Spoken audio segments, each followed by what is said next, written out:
Peace to the family. Can y'all hear me? Can y'all hear me? I need to know if y'all can hear me. I was having issues with StreamYard. I don't know if y'all can hear me. All right, I think y'all can hear me. Let me go ahead and sorry about that. Let me go ahead and start the show. We're gonna kick it off like we normally do. Just wanted to make sure everybody can hear me. Give me a one if y'all can hear me. Okay, Alan said yes. Okay, remove that. We're not worried about that. Remove that right there. Remove that. We'll save changes on that. And let me see. I'm over here. Am I live on Instagram? No, I'm not live on IG. Am I live on IG? I'm not live on IG yet. Don't worry about it, y'all. We're finna get it right. Let me go ahead and get into the show. And now. You're now rocking with the hottest boxing podcast in the land with your host, Coach Malachi Williams. True.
For the thousands in attendance and the millions watching around the world, ladies and gentlemen, let's get ready to rumble! All right, yeah. What's up, family, man? I'm sorry about that. Was having a few technical difficulties. For some reason, it was saying that my internet was having problems connecting to the internet. I have excellent internet over here. Matter of fact, I have it on Wi-Fi. Let me see, if I take it off Wi-Fi, I have it on Wi-Fi and it's hardwired. Should I take it off the hardwire? Should I take it off the Wi-Fi? No, I just leave it like that for now. I'm not gonna mess with it. Peace to the family, man. What's going on, everybody, man? I'm happy Friday, 10 around Friday. This show is not going to be that long. Show not going to be that long because I have to go to Orlando. You know, they got the pro. You know, they got the Pro Box fight in Orlando where it's in Kissimmee. Kissimmee, Orlando, pretty much same thing. Kissimmee is a city, Kissimmee is where Disney World is at. Disney World is really in Kissimmee and part of and now it's Orange County as well. Orlando is Orange County and Kissimmee is Osceola County, and Disney is on. It's in between. It shares two counties, or Osceola County, and the city is Kissimmee, and then Orlando, which is Orange County. So it's kind of like, you get what I'm saying. So I'll be headed up that way. So as soon as I end the show, I'm gonna go up there, meet up with Bomac, and then I'll probably come back tomorrow. I'll come back home, and I'll probably go back tomorrow, and for the fights. So Pro Box fights. So everybody that's here, let's give everybody a round of applause.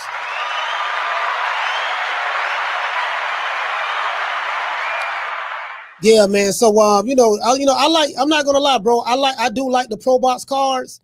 The Pro Box cards are, they have some really, really good matchmaking. They have really good matchmaking, bro. I love the Pro Box cards.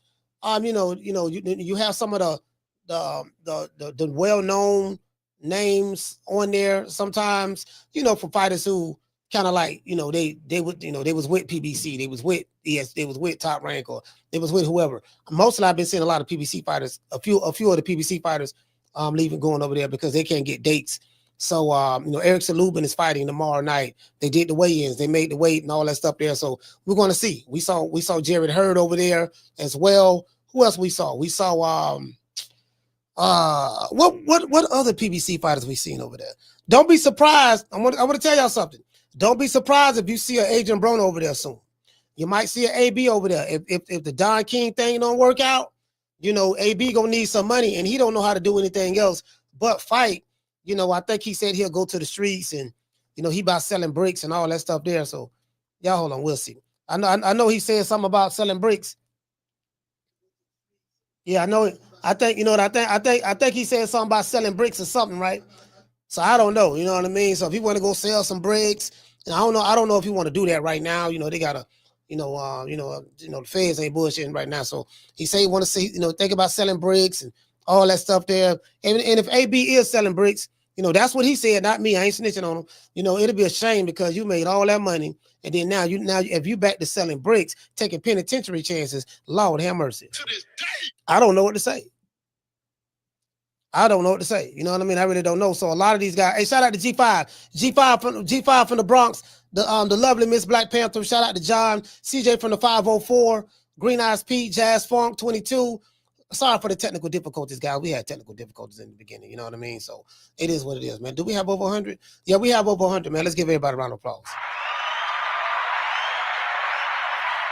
Yeah, you get what I'm saying? So, you know, it is what it is. The man back selling bricks, man. I might, you know what? I have QuickBooks, so I think I'm in a position of hiring people. You know, I need to hire somebody, and I do need somebody to, just to probably be an editor or something of that sort. So maybe I can hire AB. Y'all let AB know. Say, look, man, I know you're on your dick right now. You're on your dick. No, if you from Tampa, you know what I mean. You from Florida, you know what I mean. That's a Florida thing, man. I'm on my dick, dog. If you on your dick, that means you broke. That's a slang for you broke. In today's time, you have to say you no diddy and all that, but damn all that. I ain't saying all that. But that means you broke. I know you're on hard times right now, dog. You're panhandling right now. You know, you shooting dice in dark alleyways and all that stuff there. Don't even worry about it, AB. Check this out. You know, listen, baby boy, I need you. Don't even worry about it, AB, baby boy, I need you, fam. Listen, I got a spot over here for you. You know, now this ain't a custom. Now you ain't gonna get paid. You know what you were used to getting paid back in the day. You know what I mean? That's kind of. I think them days are over with for you, AB. You know, your big paydays is over. I think them days is over with for you. But don't worry about it, baby boy. Nick Sack Promotions. You know, you can. You know, we're looking for the president of Nick Sack Promotions. So you know, we're looking for a president. We got a president of Nick Sack Promotions. You know, we probably can get AB. You know what I mean? It is what it is. You know, I can give him something, but man, I don't want to see the man. I don't want to see the man going back to the street selling bricks. Why take them penitentiary chances? Well, you don't have to. hey, Jamie say AB can cut your grass. Y'all, I don't know. You know what I mean? You know what, Jamie? No, I wouldn't do AB like that. I don't think AB. You know what? AB gonna be one of them fighters. Like Riddick Bowe lives here in Tampa, right? He lives here, and Riddick Bowe is broke. He ain't got no money. Like Riddick Bowe is broke. He ain't got nothing no more, man. You know what I mean? So he made all the millions of dollars. But he wasn't smart enough to keep it. And when he wasn't smart enough to keep it, man. Doggone, man, I'm telling you, I probably got more money than Riddick Bowe right now. I'm just being honest with you. Hey, shout out to Z Pacino. What's going on, fam? Z Pacino in the building. Hey, all jokes aside, no, I ain't trying to be funny, dog. For real though. You get what I'm saying? So AB gonna be one of them fighters. You can tell. He gonna be like a Delonte West of the Cleveland Cavaliers. Remember Delonte West used to play for the Cleveland Cavaliers when LeBron James made all that money, and then they showed a video of him years ago, of him looking real skinny and homeless and looking like a bum. He ain't got no more money, bro. AB. Listen, the Prince, all jokes aside, fam, AB might end up like that. AB might end up like that, fam. It'll be a sad situation, but it's gonna be kind of hard for me to feel sorry for him. I'm like, my nigga, you had it, bro. You had access to resources, money, and wealth that the average person who look like you, who come from your background, can only wish that they had an opportunity to even have. You have relationships and know people. You knew Jay-Z, Floyd Mayweather. You was around all this money and you messed it up and blowed it. It's going to be kind of hard for me to feel sorry for him. Hey, shout out to Foodie. Foodie, what's going on? I hear you. It's going to be kind of hard to feel sorry for him. You know what I mean? Like literally, we might see AB driving an Uber one day. I might be in Cincinnati. Hey, shout out to Trey Song. What's going on, brother? I might be in Cincinnati, fam. I might be in Cincinnati somewhere. landing in the airport, and I call an Uber on my phone, and I pull up, and it's AB. I said, "Goddamn, AB, that's you?"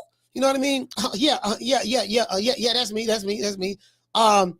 What's up, AB? You gonna get out the car and put my luggage in the trunk or something? You know what I mean? Hold on, I'm finna park the truck right now. You get what I'm saying? Like, now, all jokes aside, give AB about another 5 more years. If Tank Davis don't look out for him, well, shit, Tank might go have to look out for his goddamn self, because he got to make sure, goddamn it, Al Hammond ain't putting the flim flam over on him. But if bro, I don't know what to say, bro. I don't know what to say. Shit ain't, you know what I mean? Shit ain't looking good, boy. It's shaking like booty meat over there with AB, boy. You know what I mean? He might, again, y'all just let him know, man. Like, dude, I teach him how to use CapCut. I teach him how to use CapCut. Say, look here, baby boy, look here, man. I know this ain't what your customer doing, and I know this ain't what you used to getting paid, but them days over with. Them big money fight days, that's over with, fam. That's over. Right now, dog, I got a strong $17 an hour I can pay you. A strong 17. And I'm paying you 17 because you AB. Because, okay, all right, you know what? Since you AB, I'm gonna pay you $20 an hour. I got a strong $20 an hour, dog. $20 an hour. That's the best I can do for you over here. $20 an hour. I'm gonna give you a tutorial, show you how to use CapCut, how I edit my thumbnails and all that. I'm gonna need you to do that there, baby boy. I'm gonna need you to do that there. True.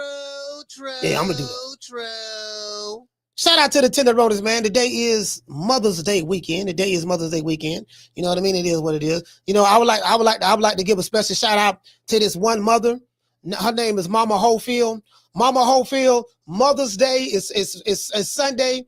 I hope that you and your son have a wonderful Mother's Day. You being a boxing mom, that lip gloss is popping, the way you arch your eyebrows, mom, and the things that you do. How you got the George Jefferson going on in the front, like I never seen a woman with a hairline way back there. So you going bald in the front. When you bald headed in the front, like from the front to the top of your dome, and then you got the weave. In the back looking like the Predator. So again, you don't, irregardless of how you look, irregardless of whether you look like George Jefferson and the Predator, you still a mom, you still a boxing mom, and I respect women. True. I respect women. You get what I'm saying? So it is what it is. You know what I mean? So I say I respect women. I don't respect 304s and thoughts. 304s and thoughts I don't respect, but I do respect women. I will say that there. Anyway, you know what I mean? So y'all, if your mother's still alive, y'all know what to do. Shout out to Braska Raj. Braska Raj, what's going on, fam? Hey, okay. Dropping that quarter of a dub. He said, greetings from the mean streets of North Omaha, Nebraska. Yes, sir. North Omaha. I'm looking forward to coming back. He say, take care this weekend, everyone. Yes, sir. Shout out to Ricky Dicky. Hey, okay. He say AB need a podcast. He would go crazy. Hey, look here, man. Facts. I totally agree with that. The man need a podcast. You get what I'm saying? So, listen, me and him could do a podcast together. Like 8B about billions. No, 8B, we gotta change that from about billion to about broke. It's over with, fam. It's over with. When a nigga go to shooting dice and talking about selling bricks after having millions of dollars and flushing $20 bills down the toilet after ripping them up and throwing money in the air in Walmart, yes, sir. Yes, sir. Absolutely. Shout out to Green Eyes P. She said stop. Yeah, it is what it is, man. Anyway, let's get into the show. Now, I was looking at an interview. I'm gonna be nice today. I was looking at an interview of Rolando Romero. I'm gonna be nice. I ain't gonna call him crayon eater, all that. I ain't gonna say none of that. You do eat crayons, but that's okay. So in a recent interview with the Danza Project, I think the Danza Project podcast, Rolando Romero spoke some honest truths about the state of boxing. He explains how fighters duck each other. They duck each other, duck one another by hiding behind money, promoters, and undefeated records to duck each other. You know what I mean? So dude trying to protect their basically what he was saying and stuff like that. And I'm not gonna lie, bro. I listened to the interview because I came in hating at first because I had hate. I came in just to hate. I was like, yo, man, I ain't gonna watch this old crayon eating, roly-poly looking motherfucker, man. Fuck Rolly. You know what I mean? All that stuff there. But I say, you know what? Once I started watching the interview, I said, man, this motherfucker talking like he got some sense. Because he always talking stupid, right? But I said, you know what? No, he He act like he got some sense. So let me listen to it. So I gave the man the benefit of the doubt. I set my hate aside. And I listened to him objectively. And I'm not gonna lie, I like the interview. True. Hey, listen, shout out to Seal the Deal over there, man. Seal the Deal over there, man. At over there on Instagram. You know what I mean? Now, one thing about me, if I'm hating on something, I'm gonna tell you. I'm not one of them dudes who be hating, but then to pretend I'm not hating. I can't pretend. If I'm hating, I'm gonna tell him, say, nah, dog. No, I'm hating right now. I'm hating like a mother. I'm gonna tell you that because I embrace my hate with pride. I do embrace my hate with pride. You get what I'm saying? So I think if you're a hater, you should just embrace it. Embrace being a hater. Now I'm not a hater, but I hate certain things. You get what I'm saying? So in certain fighters and all that stuff there. But but if it's something, but if it's something that I'm giving you my opinion on objectively, it's not out of hate. Because if I'm hating, I'm gonna tell you. I'm a damn so tell you. True. Man, coach, man, you hating. You goddamn right. I'm hating. I'm hating with pride too. Say it with my chest. I'm hating with a capital H. Anyways, when asked about a potential fight between himself and Devin Haney, Rolly said that that fight can always happen, but he prefers not to fight Haney because he's a boring fighter. And everybody around the internet saying that too. You get what I'm saying? Now, I don't know if fans want to see this new version of Devin Haney fight again. The new version, the one that Bill Haney came on the show and Bill said that he said that, yeah, man, see what we did was, I took Dev, right? And see, let me explain something to y'all in the chat. Because I spoke to Gray this morning. Me and Gray spoke for like an hour. He wanted to talk. So, when Gray called, you just can't talk to him for 5-10 minutes to get him off the phone. Because Gray get mad. Gray be like, man, goddamn, man, you always reach me off the phone, man. Shit. Man, I wanted to talk to you, man. Damn, you always got to be in a hurry with me. And then Gray is 72 years old. You know what I mean? So I say, man, I got to be patient. He's my elder. So, all right. So a 5 or 10 minute phone call lasted an hour. True. And you know what he was talking about. I don't have to tell y'all what he was talking about. You know what Gray was talking about. Well, Bill Haney, the boy Devin Haney scared. The nigga was running. The boy ain't got no chin. Somebody tapped that jaw one time and, I really like Devin Haney. I like the kid. It ain't him. It's his daddy. See, the Bill thing, don't nobody know who he is. Everybody know he pimping that boy. He pimping that boy. Everybody know that. Man, you tell him where that boy fight. Bro, like he went on and on an entire hour, fam. We spoke about Devin Haney. We spoke about Tank. We spoke about Shakur, and we spoke about Ron Boy Fresh. True. Hey, the Prince, we spoke about Ron Boy Fresh. Yo, man, who that nigga is? That nigga hollering about, somebody, yeah, man, calling me, that old nigga calling me a Bama and all that there. Where he from? Who that dude that called me a Bama, coach? Coach, you hear me? I said, yeah, Gray. Who that dude called me a Bama? I said, he from D.C. That's Ron Boy Fresh. Man, that nigga ain't from no damn D.C. Nah, man, the man from D.C., he from Southeast. He from Southeast? What his name is? I said, his name on Ron Boy Fresh. Ron Boy Fresh? And he started laughing. Ain't no nigga from D.C. named Ron Boy Fresh. That sound like one of them old country niggas from the South. True. Hey, he say, where he at? What part of D.C. stay at? I said, you might know his people. Yeah, man, let me find out, man. I know everybody, man. Everybody know me. I was, bro, an entire hour, fam. And I couldn't get him out the phone. I would say, G5. I would try to get him out the phone for about 45 minutes straight. Couldn't get him out the phone. I said, God damn. Hey, guess what? Andy said he want to pull up on. Man, I sure don't want to see that nigga there. How you gonna be from DC talking about me? Man, I was like, man, God damn. Hey, shout out to Sheila. This nigga, Gray boy. Gray ain't boy.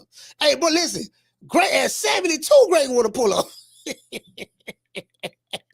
I'm just saying though. Yeah, man. I was like, man, God, this man, Gray man. Anyways. Now I'm not gonna lie. I don't know if people want to see Devin Haney, this new version. of Devin Haney fight again? Because I don't know this version. No, this the version that Bill said that he created in the lab with Sugar Shane Mosley. Like I was telling Great, I say, look here, man, you got to understand. See, when you have a trainer, when you listen, let me explain something to y'all. Cause y'all in the chat, cause y'all don't know. Y'all might be kind of slow to this.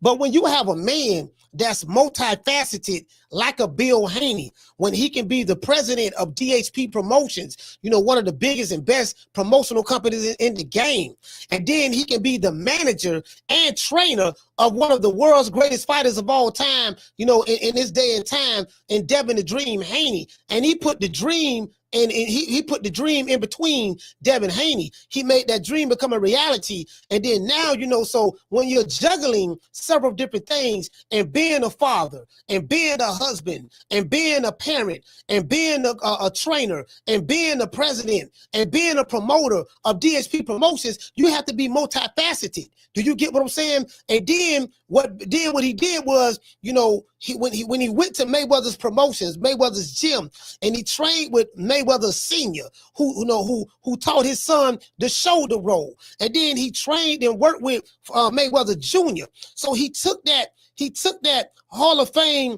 you know, world-class experience from the Mayweather gym, and then he hooked up with Sugar Shane Mosley. So he took the sugar from Sugar Shane, and then he took the Mayweather blueprint, and he mixed the sugar and the Mayweather blueprint together, and there you have Devin the Dream Haney. True.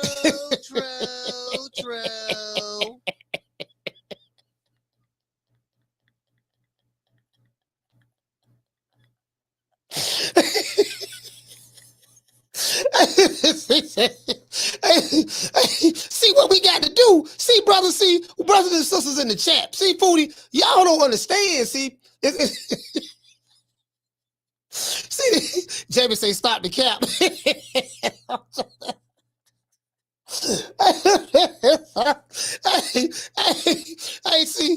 I think of myself. I make myself laugh. Anyway, the dude say, yeah, man, see what we got to do now. See.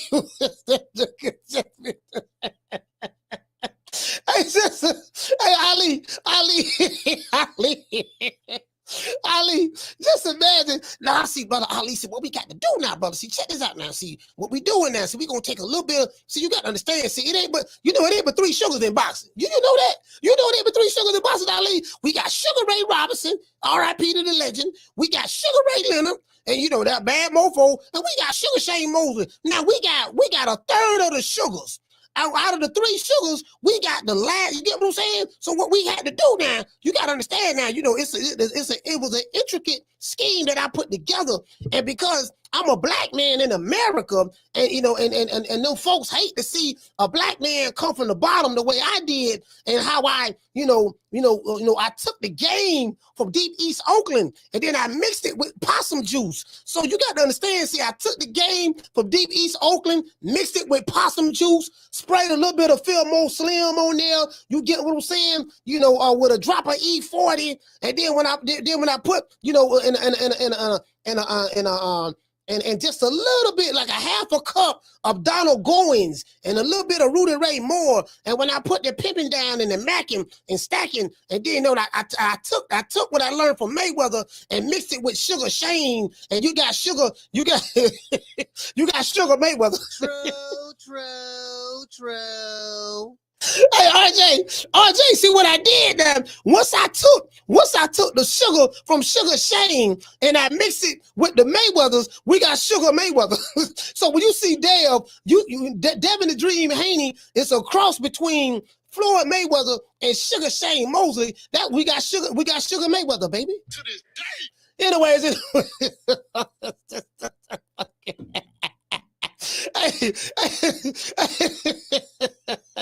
Hey, Omar say, call the diabetes style.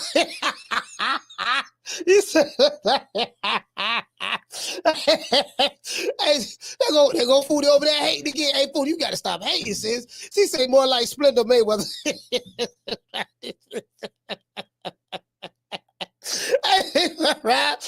Foodie, if I put them jump kicks, I'm tired to tell y'all, boy, I ain't listen. But hey, Miss Black Panther, man, if a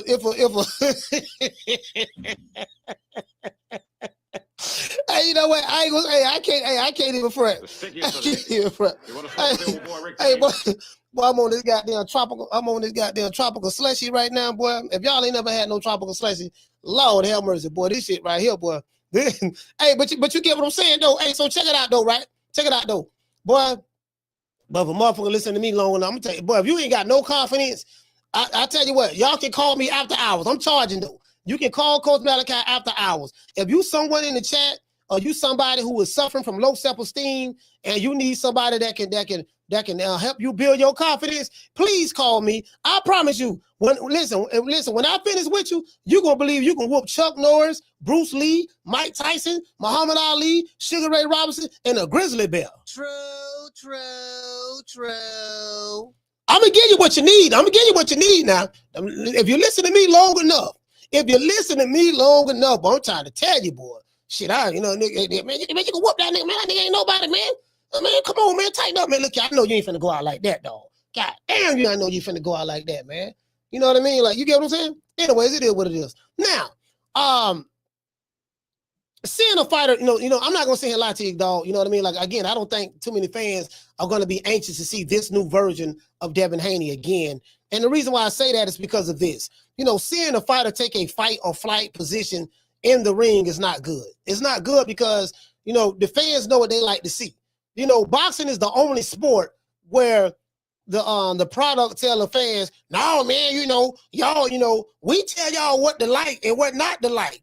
Do you get what I'm saying? Not all fighters do that, but I'm just saying, like, 20,000 fans said that they didn't like this. And then, of course, one side say, 2-3 people on this side. No, man, all you 20,000 people, y'all don't know nothing about the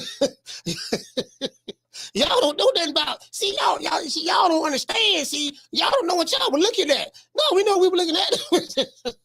No, y'all don't know what we were looking at, dog. You get what I'm saying? That's the problem. I gotta educate y'all. Y'all got to listen. Do you get what I'm saying? And I'm gonna tell you why. Now, normally when a pure boxer fights a boxer puncher, you know what I mean? But definitely someone that's a puncher that got cracked, it's usually an entertaining fight. It's normally. You get what I'm saying? But when a pure boxer is gun shy and decides to run, it's a style of boxing that fans can't rock with. Whether you say it was running or not is relevant. I mean, I'm just saying people know what they see, know what they saw, right? It's still an interpretation of the viewer. Now, boxing has changed. I will say this here now. I ain't gonna lie to you, bro. Because I started out hating at first. But boxing has changed when Romero starts making sense in an interview. I said, man, this motherfucker making sense. Is this the same Rolly? This can't be the same Rolly. Hell no, this ain't goddamn same. This motherfucker here, man. This ain't El Retardo or El Gufo. Like, is this the same Rolly? God damn, okay, this motherfucker making sense. All right, let me listen to him again. You get what I'm saying? So, he's making sense. In other news, as I said before, Eric Lubin will be facing off with Keith Holmes. Keith Holmes is out of Flint, Michigan. I don't know if you guys know who that is. Keith Holmes is out of Flint, Michigan, and Eric Lubin will be fighting him tomorrow at the Pro Box event in Orlando, Florida. Orlando, Kissimmee, pretty much. It's right there. You get what I'm saying? I think they're fighting in Kissimmee. The undercard is scheduled to start at 6:30 p.m. Eastern Standard Time. I'm gonna be at that fight. Levante Early, who is also trained by the 2023 Trainer of the Year, Brian Bomac, will face off against pressure fighter Jorge De Jesus on the undercard. I don't know what position they are. They know where they fight at on that card. I don't know.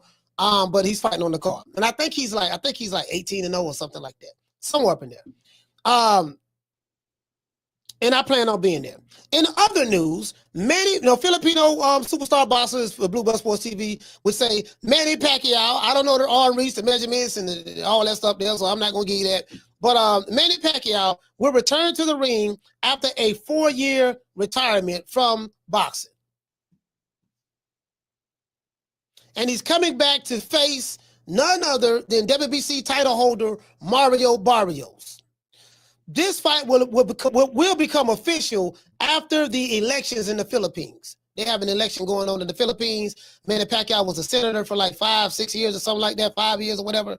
And now he's running for another seat or whatever, or maybe to keep his Senate seat. I don't know. and they don't want to make the announcement until after the elections. That's what I'm hearing. Did you get what I'm saying? So it is what it is. Now, Manny Pacquiao, he is 46 years old, coming out of retirement. That tells the story. Do you want to know why? Manny Pacquiao has to be broke. True. He's broke and he need money. Now, he made a whole lot of money with Top Rank. Then he went to the PBC, and he's supposed to made a lot of money over there. When he went over there to the PBC. If you see a 46-year-old fighter coming out to fight again in a real boxing match, and it's not an exhibition, that tell you everything you need to know. Well, even if it's an exhibition, I tell you everything you need to know, but you know, it is what it is. This fight will become official, like I say, after the election in the Philippines. He's 46 years old, bro. I hope that the older man and living legend aren't, you know, I hope he don't get seriously hurt in this fight against Mario Barrios. Because I got Mario Barrios beating the brakes off of Manny Pacquiao. It ain't even gonna be close. Manny Pacquiao gonna get stopped. And this ain't, it don't take a rocket scientist to figure that out. He gonna get stopped, either the referee, they gonna throw the towel in, or he gonna get slept. You get what I'm saying? Like, I'm just being honest with you, man. In other news, Navarrete will defend his WBO title versus undefeated fighter named Suarez. The co-feature is Muratalla versus Abdalev for the IBF interim title. What do you guys think about what Rolly had to say as it relates to? Because Romero also said that a lot of these fighters will sell their ass for money.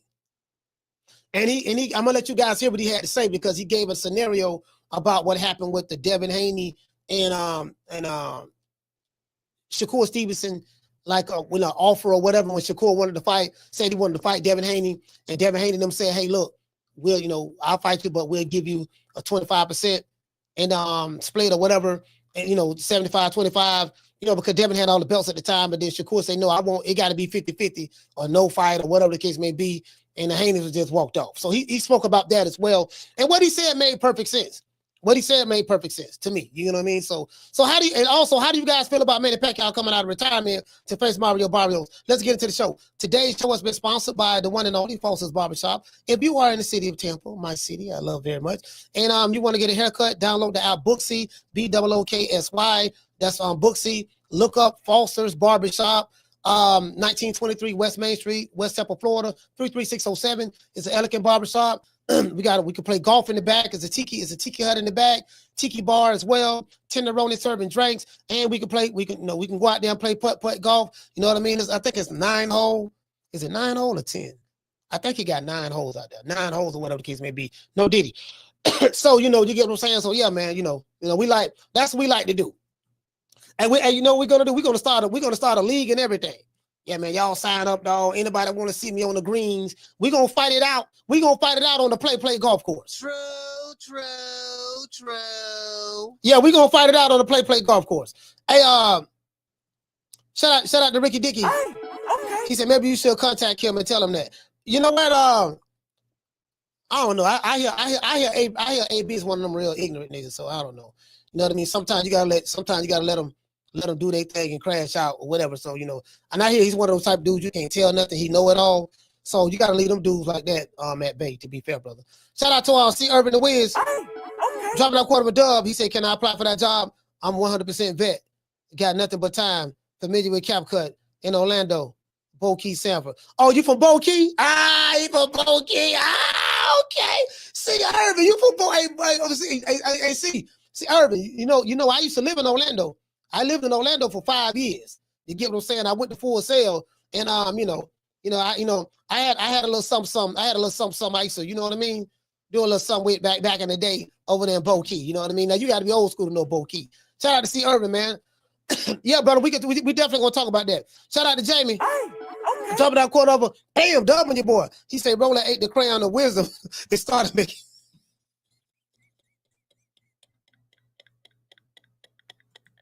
He said, Rolly ate the crayon. He said, Rolly ate the crayon. Rolly ate the crayon of wisdom. Down from the bar, there's a platform stage.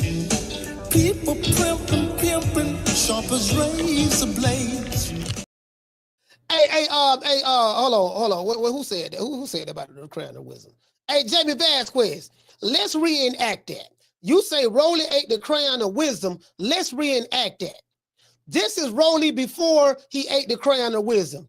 Man, I'm trying to tell you, man, Ellie, I'm a Stein. And I ain't talking to you. Everybody know everything. Here, Rolly, try this crayon of wisdom. It's supposed to make you smarter. I enjoy, yeah. And he ate the crayon.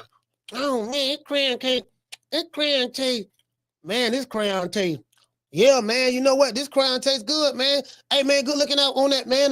Hey, Rolly, how you feel? I feel good. I feel wise. I feel very intelligent. I feel like I hold an intelligent conversation without looking like a goofball and retarded. So, yes, let's get going. Hey, Rolly, what do you think about the fight that you had this past weekend? Well, the fight was all right. When I fought Ryan Garcia, I pretty much knew him.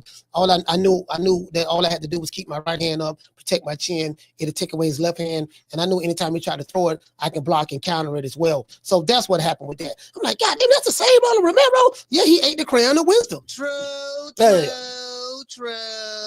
Yeah, you get what I'm saying? So we just reenacted that. We just reenacted that. You know what I mean? Shit, I'm like, shit, you know what I mean? We got to get the crayon of wisdom, dog. That's all it is. We got to get the crayon of wisdom. Down from the bar, there's a platform stage. People pimping, sharp as razor blades. Yeah, you know what? That's pretty much how that worked out. I'm pretty sure. I'm not sure now, but I'm pretty sure that's how that worked out. Like, for real, though. Hey, shout out to JC. Moeezy, what's going on? Hey, anyway, let's see what Rolly got to say. I'm like, Rolly making a whole lot of goddamn sense. Nigga, am I tripping? All right, here you go right here. So let's go right here. I'm thinking about Devin Haney and Rolly Romero fight. I'm not gonna lie, bro. Like, I know people. I don't know if I really want to see them fight anymore like that because I don't like that new version. I can't rock with the new version. I ain't gonna lie. The new version of Dale, I'm not interested in seeing that at all. So not that version, not that one there. You know what I mean? So, nah. So, anyway, let's break this down too. Let me break down to y'all Slick Black fight. When you're slick, being slick is being in a position to strike at all times, giving the appearance of your opponent being able to hit you, but by you being so close, mid-range or even closer, and by you being able to land your shot while you're in the vicinity of getting hit yourself. But when your opponent throw his shot back at you and you slip it, you catch it, you parry it, you roll with it, you roll under it, you block it, and then come back and counter while being in position, that's slick fighting. The definition of just slick or no, you have to display the slickness. Damn, I'm right here. He right in front of me, but I can't hit him. Why? Because you were slick enough to outmaneuver, duck, dodge, catch, roll, parry, parry, block. You were slick enough to block whatever he had coming to you, get out of the way, but still come back and counter and land those shots. You right there. He has hope. I'm finna hit this motherfucker. I'm finna hit him. But guess what? He can't hit you. Now he might land some shots every now and then, but that is the description of slick. Does it involve footwork? Yes, it involves footwork. James Toney had excellent footwork. Salvador Sanchez had excellent footwork. Pernell Whitaker had excellent footwork. Right there. But they were so slick, you couldn't even hit them. That's the most frustrating thing. Well, it's one of the most frustrating things in the world. This motherfucker right here in arm's reach, dog, and I can't hit this nigga, man. This nigga right here, man, I can't hit this nigga. Lord, this man right here, I can't hit him. Do you get what I'm saying? So I just want to throw that out there. You know what I mean? That's all I'm saying. Anyway, I want y'all to hear this. Let's hear this. Let me go ahead and go over here. Shout out to everybody watching on X, man. Much love to everybody watching on X. And here we go right now. This is the Danza Project. Shout out to these boys over here on the Danza Project. I really enjoyed this interview. I can't front, dog. I can't front. I want y'all to hear this. Let me know what you think. You could hear the announcers saying, basically around round 6, round 7, they're like, all right, the super mega fight, maybe it still happens between Haney and Garcia. And then they actually said it would be a good fight to watch Haney and Romero. Now, you know what? Y'all might think I'm smoking crack, and I'm not. I'm smoking green, but not crack. I might be interested in seeing Haney and Roland Romero, but the only reason I probably won't be interested, I'm gonna tell you why. I think anytime Devin Haney is in the ring with a puncher, we are going to see the type of performance that he did against Jose Ramirez. Roland Romero is a puncher. He's a puncher now. Everybody who talk about Roland Romero, they don't really talk about his skills, but they say, no, he can crack. He got, he big and he's strong. No diddy. So, and Bill said that, like he said on this show, we had to show him that if we don't want to get hit, or we don't want y'all to hit us, you ain't gonna hit us. Cause I was, you get what I'm saying? So I'm like, it's a potential that it could be a good fight because Roland Romero was young enough to maybe push that action and make Haney fight. Or I'm a firm believer of a motherfucker, a world-class athlete, if he don't want to be caught, you ain't gonna catch him. Even if you do know how to cut the ring off, this motherfucker don't want this motherfucker. You get what I'm saying? So you can't make a person engage because in boxing, you have to show a willingness to be able to, you have to show that you're trying to win. Like back in the day, if a fighter would have did what some fighters do when they get in the ring and run, they used to take points away from you back then. Like literally. And the promoter will hold your purse. Man, you didn't compete today. True. No, nigga, you ain't compete. Nigga, you were right. You was Carl Lewis in that motherfucker. I'm saying? You were Jesse Owens back then. I'm saying back then. They don't do that now, but I'm just saying, like, literally though, if you look at some old school fighters, listen, I'm telling you, talk to some old school boxing fans, and they'll tell you, yeah, man, back in the day, boy. Shit, nigga, back in the day, nigga did that. And you get what I'm saying? All these people, I'm just saying back then. So again, I don't know. It depends on which version of Devin Haney. If this is the version of Devin Haney that we're going to get, what Bill Haney trained, I don't know. I don't know, fam. I really don't know, brother. I really don't know if I need that version. I need that version of Devin Haney who fought Regis program. Hey, shout out to One IK. What you say? He said, do you ever think that we'll get the Devin that beat Regis? That's the version we need right there. He was able to hit and not get hit. And he was right there, and he fought that fight mid-range the entire fight. Hey, shout out to the Cardenas. Shout out to Curtis Robinson.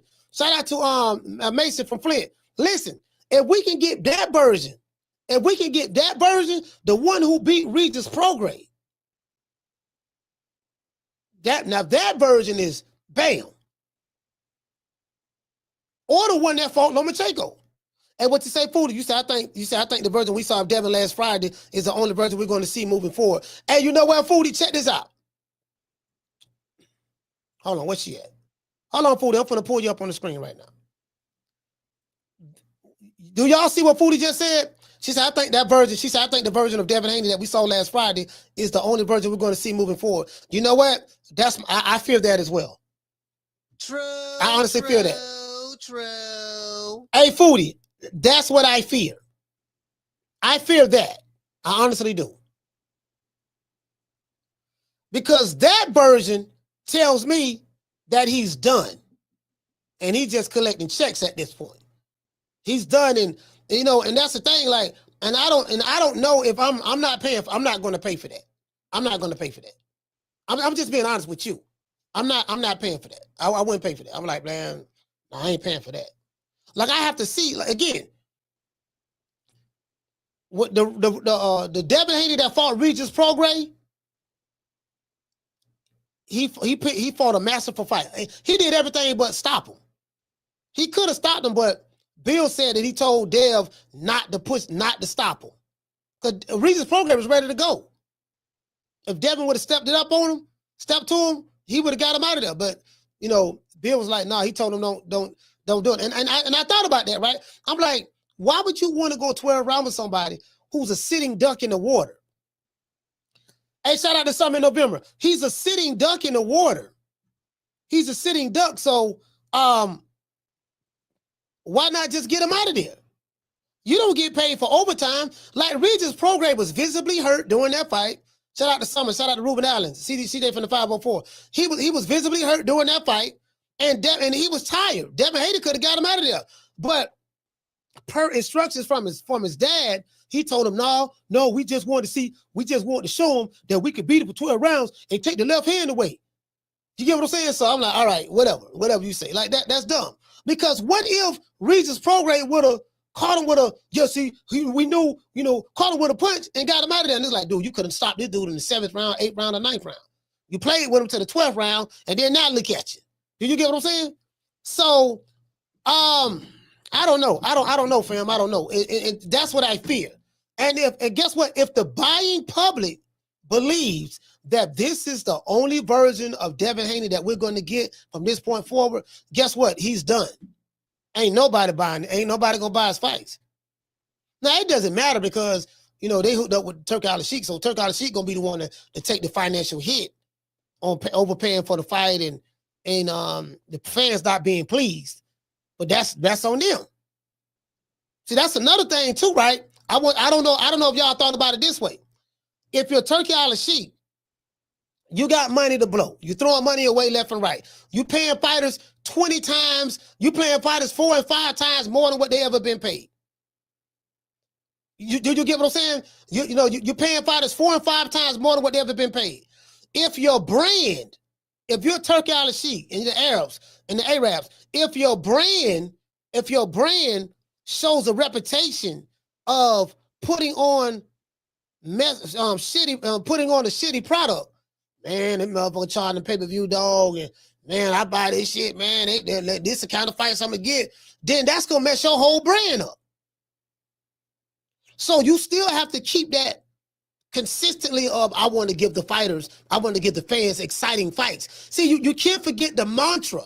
The mantra is what Turk Al-Sheikh said. I want to give the fans exciting fights. How do you give the fans exciting fights? You put together a good fight card and you ensure them that the fighters that's on this fight card they are going to compete. See, the only way we're going to get an exciting fight, excitement comes from engagement. Did you get what I'm saying? Shout out to Round 1. Shout out to Box and Adrien Broner, Texas 16 South. Mr. John Martinez. Excitement comes from engagement. There has to be friction. There has to be, you know what I mean? Friction. The sweet science displayed mid-range. Did you get what I'm saying? So that's what I'm saying. I don't know. I don't know, fam. I don't know. And then now people talking about, yeah, man, psychologically, man, psychologically, man, the man ain't the same and this and that. So I think that the Devin Haney and Rolly Romero fight will be a good fight. I know. Listen, one thing we do know, we know Rolly coming. We know Rolly coming to fight. Rolly coming to fight now. Hey, what you say? This is Boss to say they therapists now. Hey, this is Bossy. Hey, look here, player. Check this out, fam. See, we listen. We psychologists over here. We therapists. We managers. We promoters. You get what I'm saying? I'm trying to tell you, baby, like we everything over here, brother. You know what I mean? That's the beauty about it. That's the beauty about it. But anyway, before we get into the show, let me go ahead and say all praises due to the Most High, the Most Exalted, the greatest human being on the planet Earth. And you guys know I say that sarcastically, Mr. Al Heyman. Well, I guess I gotta be like everybody else and saying Al Heyman. I can quit my job now, baby. 6 figures, baby. You feel me? But a name. Do you have a name? Oh, nah, I ain't got no name, Name them names, man. They know who they is. Name them names, please. The names need to be named. They know who they is. The Mexican monster. Hey, you know what? I also, guess what? I saw the press conference, the PBC card press conference. They had Jamal Charlo, Caleb Plant, and their opponents on stage, right? I was so I was disappointed, but I understand. Jamal Charlo was standing right next to Caleb Plant. It ain't nothing happened. True. They probably told, but I heard they squashed the beef. I heard they squashed it, after Caleb Plant slapped some sense. After Caleb Plant slapped some sense into Jamal Charlo, I heard that Jamal went over there. He apologized. He was like, I heard he went there crying. He had tears in his eyes. He was like, man, Caleb, man, I'm sorry, man. Man, I was tripping, man. I ain't been in my right state of mind, man. Man, my wife, my wife told me I need to just go apologize to you, man. So, I do want us to fight, but I just want to tell you I'm sorry, man. Can we just be friends again like old times? And I heard Caleb Plant told him, well, yeah, man, Jamal, I got love for you, man. I just ain't like the way you was playing in my beard, man. And I didn't mean to call you a boy and a nigga and told you to come get some, but I just want to let you know, man, just because I'm a white boy from Ashland, Tennessee, don't mean I'm soft. So I just had to slap the taste out your mouth, let you know that the next time you get out of line, you remember that open hand slap that I gave you. True. Next time you get out of line, remember that open hand slap that I gave you. You understand? Yeah, I understand, Caleb, man. I appreciate your brother, man. Thank you, man. I appreciate it. Yeah, man. So that's what I heard. That's what I heard. I don't know how, that's what I heard now. That's what I heard. Hold on. Shout out to Mr. T. Okay. Dropping that quarter of a dub. He said Jamal Charlo was one of the few people asking for Rolly to fight Devin. Okay. And the Haneys attacked him like emotional idiots. Reggie Owens was right. Oh, I didn't know that. Oh, they attacked him? Oh, yeah, I didn't know they attacked him. You know what? The Rolly Romero fight started to make sense, because I think, me personally, I think Rolly Romero is athletic enough to keep up with Devin Haney. I think he's athletic enough to keep up with him. You get what I'm saying? You get what I'm saying? So I honestly believe that. Okay, I got C. Irvin the Wiz. Shout out to Mr. T. Okay. Dropping out quarter of a dub. He said, you missed my other super chat. I just read it, fam. He said, besides that, I'd rather pass another kidney stone than pay to see a Devin fight again. Got to re-earn my patronage. Yeah, I agree with that. You have to re-earn it. Yeah, I agree with that. Hell, I paid $101. That's with tax for the entire fight card, and I was highly disappointed. They robbed me, Chief. Shout out to Vic. Okay. Dropping that quarter over. Bam, dub on your boy. He said, did you see Terrence Crawford say, I don't have to take Canelo out. I just have to win? Shaking my head. I mean, no, I didn't see it, but however you win is however you win. Did you get what I'm saying? I mean, however you win is however you win. Like, I don't think he can take Canelo out anyways. Canelo got a hell of a chin. He don't took punches from Triple G, so I don't think whether he want to take him out or not. I don't think he can better knock Canelo out anyways. So as long as he don't run. I know you saying shake my head, but as long as he don't run. So that doesn't mean he's not going to try to take him out. That doesn't mean I'm not going to try to take him out. He's just saying if he's not successful in taking him out, all he got to do is win. That is true. You know what I mean? So, it is what it is. Shout out to Tough Glove Boxing. Okay. Dropping that quarter of a dub. He said even the Velcro on his shoes was yelling, stop running. They had to tape the Velcro mouth shut. You know what? I heard about that. I wasn't paying that any attention, but I heard was it Antonio Tarver and Jim Lampley talking about it? They said somebody said something about they had to tape the Velcro on Devin Haney's shoes back together or something. And I'm like, damn, boy, I mean, you get what I'm saying? Like that's some hellified shit right there. Down from the bar, there's a platform stage. People pimping, sharp as razor blades. I'm like, damn, they had to take the Velcro, Velcro coming off of niggas' shoes. You get what I'm saying?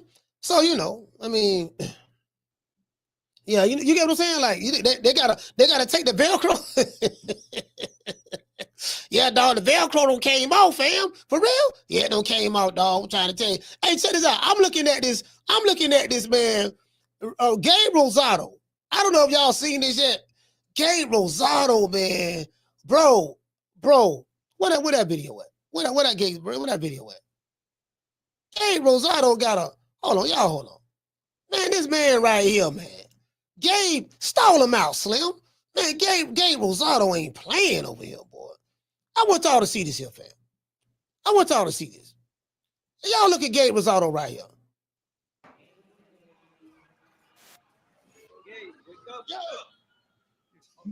Fights are over, bro. Oh shit, the weekend's over. Damn, y'all, them fights had me sleep. Anyway, make sure y'all tune in, mi gallo. Damn. Hold on. Okay, wake up. Fights are over, bro. Oh shit, the weekend's over. Damn, y'all, them fights had me sleep. Anyway, make sure y'all tune in, mi gallo. Damn. Hey, bro. Somebody sent me that shit. I say, man. No, I was like, no, man. That's wrong, That's wrong. He did nothing to you. He had to do that. But that man didn't have to do that, man. Hey, you know what? Hey, that man had to do that. But listen. If I'm Devin Haney, I'm calling Gabe Rosado out right now. No, dog. I don't even like. The fuck? I don't even like what you did, dog. Yeah. No, dog, you owe me a fade. Listen, you owe me a fade on that one. Don't everybody believe in Google? Go Google that shit. You get what I'm saying? You know what I'm talking about. Y'all all know what I'm talking about, man. You did? Get over here. Yes, sir. I'm one of the baddest motherfuckers of all time. Yeah, man, it is what it is, man. Hey, that doggone, I said that damn Gabe Rosado, man, need to cut that out, bro. That man, come on, man. Stall him out, Slim. Stall him out. Again, as I said before, we don't know which version we're going to get. And I don't know if I'm willing to gamble on that, dog. I don't know, man. Because I think that if he is shell shock, he's going to react like that with any puncher that he's in the ring with. The only way I can ensure that I don't get hit, I got to stay on the outside and move to the left, do lateral movement in the circular motion around the ring from left to right. If you get too close, shoot a jab out there. And then keep doing the same thing. You get what I'm saying? So I think Romero, would be athletic enough to be able to cut that off, to be able to cut it, and make it an ugly fight. That's what I think, though. That's what I think. I think Rolly can make that an ugly fight because he's young enough and he's athletic enough to keep up with Devin Haney. You get what I'm saying? And I think you get what I'm saying. So. Because you know if that fight is made, Haney can only fight Rolly one way because he doesn't have the power to keep him off of him. So that would be the only way that he can fight him. The same thing he did to Jose Ramirez. I think that would be the only way, to be honest with you. So but anyway, let's go. I mean, that fight's always gonna be on the table, So I mean, what do you feel? What do you say to that announcer that says he thinks it'll be a good fight? I mean, we saw what I did to Ryan. We saw what Ryan did to Devin. So, but styles make fights. Yep. Oh boy, Ryan is a superior boxer than Devin. I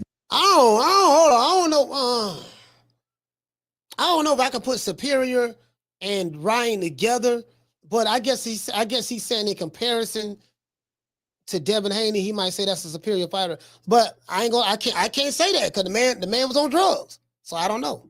There's no ifs, ands, buts, or any of that. So what's your prediction? You go in there and you fight Haney. What's your prediction?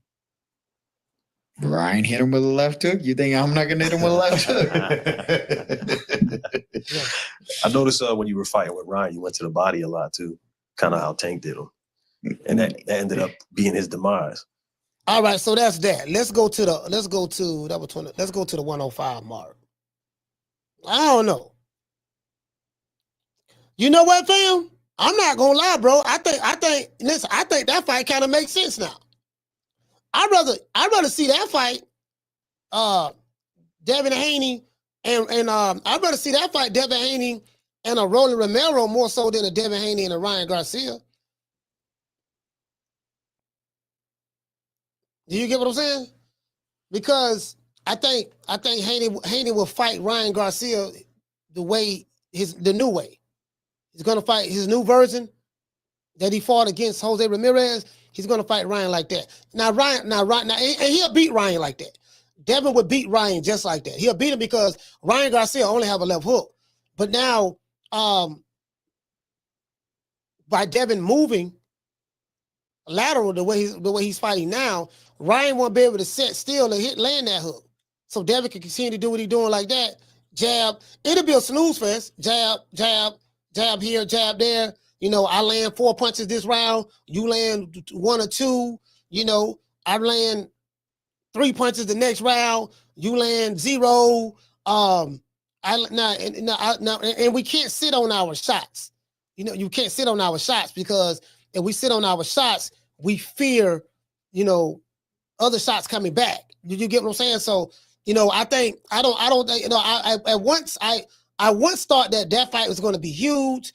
It's going to be a great demand for it. It's going to be a big mega fight. That was before the Fatal Fury fight. Now we got a chance to see what Devin Haney and Ryan Garcia look like after the Fatal Fury fight. Now it's like the energy don't went down. It's like, oh, I don't see that shit. You get what I'm saying? Nah, man, shit. Because now if the narrative, if the buying public really believes, because everybody I talk to saying the same shit, but if the buying public believes, you know what, this is going to be the version that we're going to get, like just like what Foodie said in the chat, this is going to be the version of Devin Haney that we're going to get from this point forward. The buying public they like, nah, they not interested. So, you know, you're going to have to get a matchup that's going to, if you're Turkey Al-Sheikh, I have to find a matchup where a person is athletic enough to force this fight. He gonna push it, balls to the wall. And guess what? And you know what? I think it's Rolly. All jokes aside, I think it's Rolly, fam, because he's young enough. He's young enough. He's athletic, and Rolly's a big dude. No diddy. He's young enough, you know. So let's go. But when I was watching the fight originally, it was like, the fuck did they rob Laura? So rewatch the fight. You don't think Skull was running his ass off to make it difficult for Canelo to cut off the ring with him? Because he was running. Bruh, I don't even know who Skull is. Yeah. You ain't lying. I'm Cuban, bro. I don't know who he is. Yeah. I don't know who he is. I've never even heard of him or any of that stuff. But I'll tell you like this, man. He a track star. He's a runner. He's a track star. He was definitely moving. And now they say Skull was running. You know what I mean? Some say it was slick. Like, I'm not gonna get started. You know, I want to let you go, but one of the final questions I want to ask you is, you know, Dana White is getting into boxing.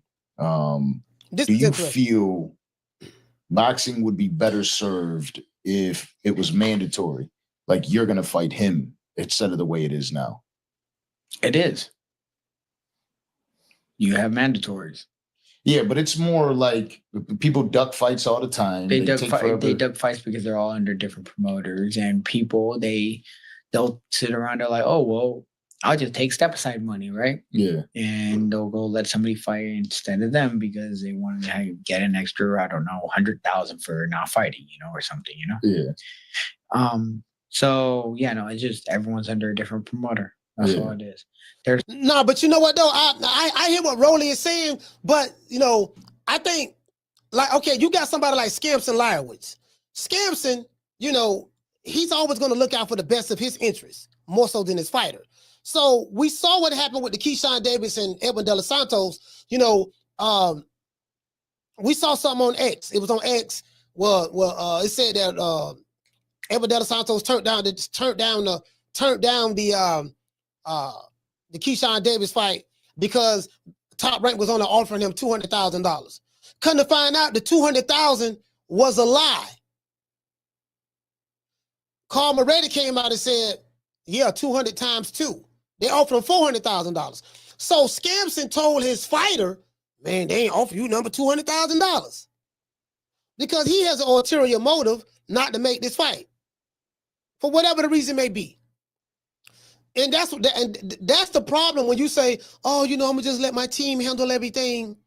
Like, no, like when you're a fighter and you take the position of, yeah, I'm just gonna let my team handle everything. They make all the decisions. I think that's a bad sign in today's time. Because you're the one getting in the ring fighting. Your team ain't throwing no punches. Your team ain't getting hit in the face. Your team ain't running no miles. So at the end of the day, if you are your own boss, like you do say you are, which a lot of them not, you should be able to say, no, man, I want to fight this fight right here. You work for me. Your team doesn't work for you. I mean, you don't work for your team. Your team works for you. So I may say, yeah, I'm going to let everybody do their job, but at the end of the day, you're the boss. You have the final say. If you say, I'm going to just let you guys have the final say. So I think some of these fighters, they just be hiding behind their teams. They hide behind their promoters. They hide behind their managers. Did you get what I'm saying? Yeah, you have a fighter. Matter of fact, Romero going to talk about it. I'm not going to say no more. There's no... What Dana White is doing, I can't even speak on it because I truly don't even know what he's doing. I know he's giving everybody a base pay and all that stuff, right? But it's not a lot of money, especially if you're a champ. Yeah. It's not the money that they're paying is not a lot of money for someone like a Romero right now. So he's right. It's not a lot of money in comparison to him. You know what I mean? Because of the type of money he's making right now. But in comparison to the guys coming up, that's good money. Whatever money. Like I said, I can't speak bad on it. Yeah. Because I don't know how it is. I mean, he's giving people guaranteed money, guaranteed fights, but like I said, I don't know. I can't speak on it. Yeah. I'm in the pay-per-view bracket. I'm at the top. I've done what, 3 pay-per-views now? See, I'm at the top. I'm saying, they got this motherfucker. Well, yeah, I'm at the top, dog. You know what I'm saying? I'm the head pork chop on the plate. Yeah, I'm the big whole kid cheese sandwich. Right now I'm on top, dog. Trying to tell you, dog, I'm a face of boxing. I'm on top. You know what I mean? Everybody know who I am right now. When I go to the mall, they shutting the malls down. The president invited me to the White House. They're gonna ride the limos. I got Bugattis. Well, you get what I'm saying? So I'm on the top now, baby. I'm like, oh my God. Oh, anyway. But hold on, let me reserve my hate. Let's continue.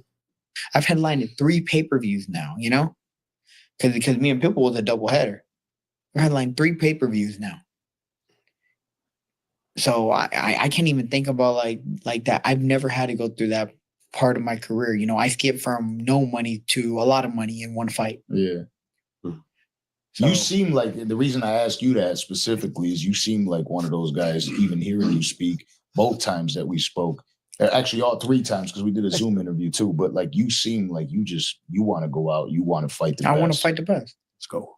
Yeah, I always want to just sit down and fight the best. If people want to go fight other people, want to go duck around, all that stuff. Like I said, none of these guys. Look, everyone's like, "Oh, I called out this person. I called that. Oh, wait. You know what? I'm gonna add Shakur into this one again too." Man, I'll tell you like this. This is the one dude that fucking. He's like, okay. Devin had all the belts. Okay, and Shakur moves up in weight and wants to fight Devin, right? Shakur was asking for a 50-50 split or 40-60. Devin's like, I'll give you a 25% split. Motherfucker's like, oh no, not enough money. But you're saying you're the best, you could beat them. But it's about fucking money. These guys, they'll sell their ass for fucking money. So... You know what? Damn. This what Timothy Bradley was talking about with Turk out of Sheik. Yeah, man, all money ain't good money and this and that. And, and I'm just saying, big dog, how Timothy Bradley talk. I'm just saying, I ain't mentioning no names, but, like these dudes, like, where's your passion at? Where's your balls? Where's your heart? It's like y'all, that's where they get to saying, oh, you gonna twerk for the Turk.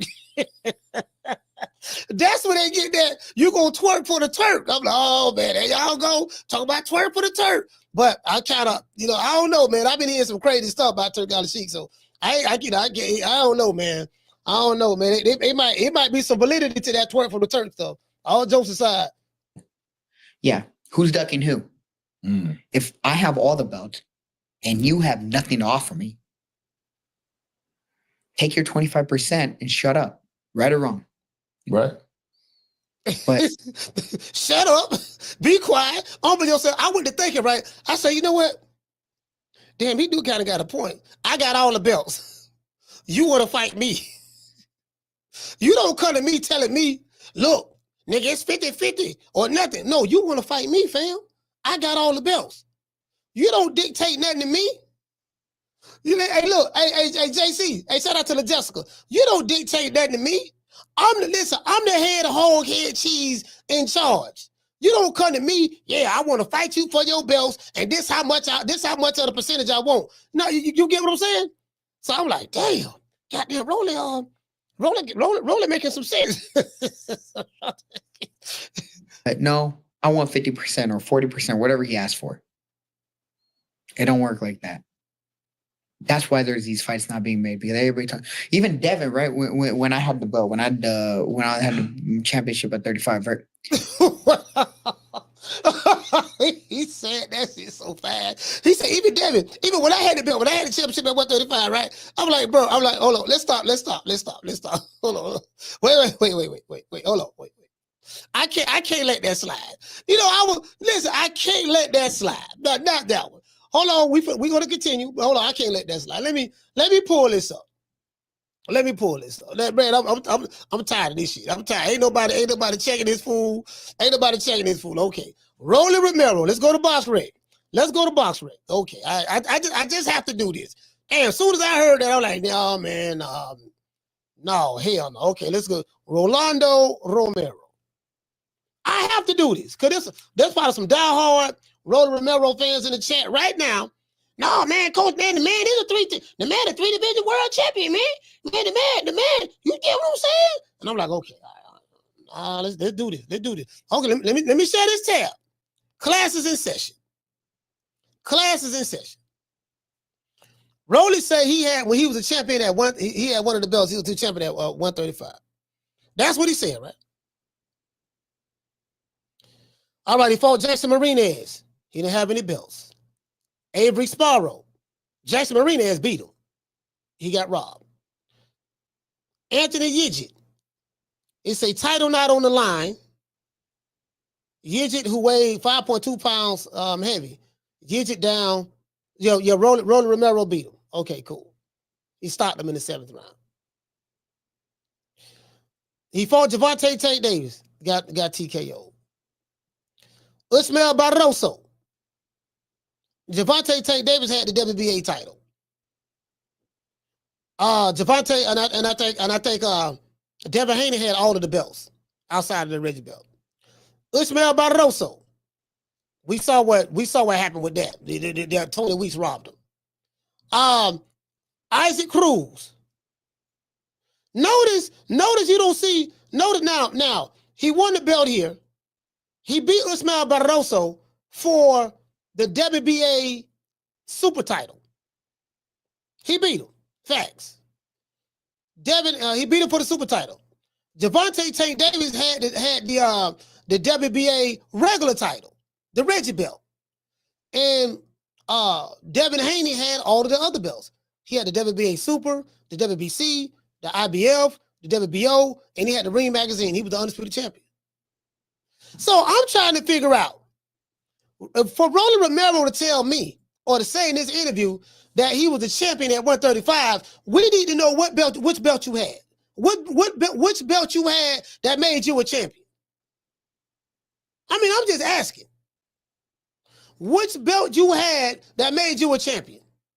If Gervonta Tank Davis had the 130 had the Reggie belt at 135, and Devin the Dream Haney had the WBA Super belt at 135, as well as the other belts in conjunction with the Ring Magazine belt, which belt Rolly Romero had?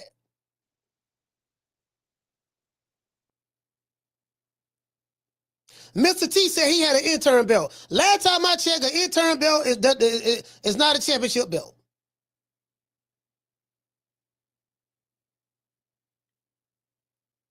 Last time I checked, and again, I ain't got nothing but a GED.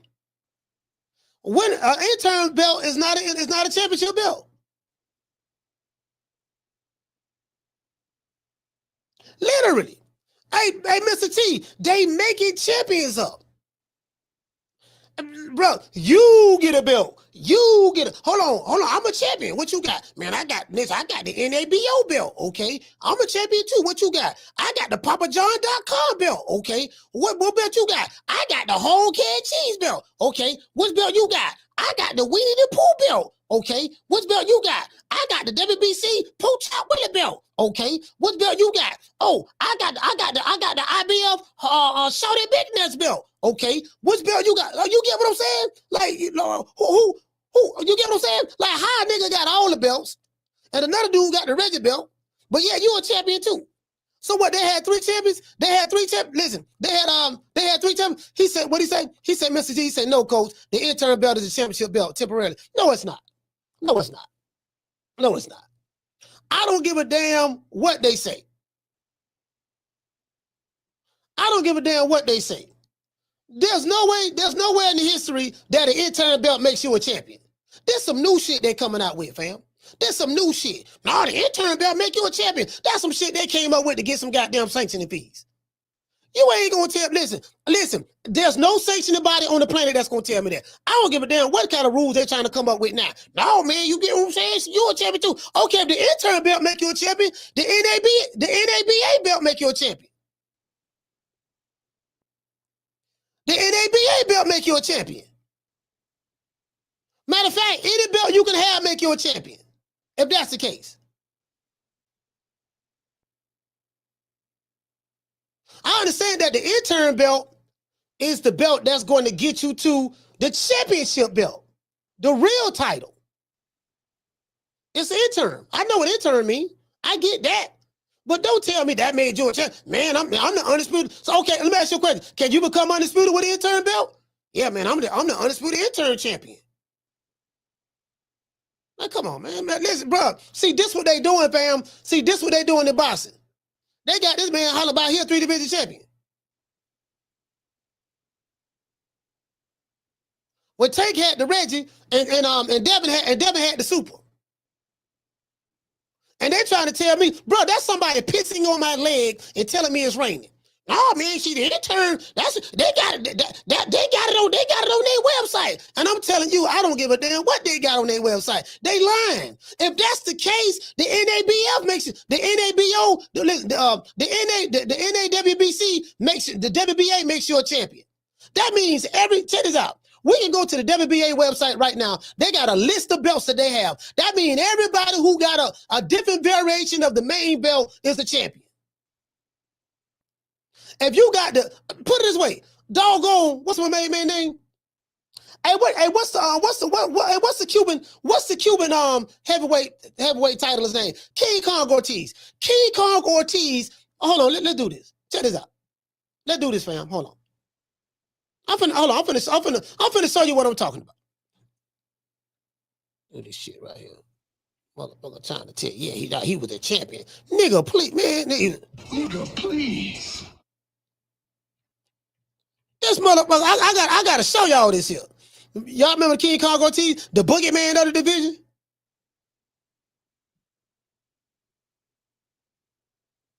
Where he at? Let me find Ortiz right quick. You say, Coach, why you going back to Ortiz? I'm finna show you right now. I'm finna show you right now. King Kong Ortiz. Let me see.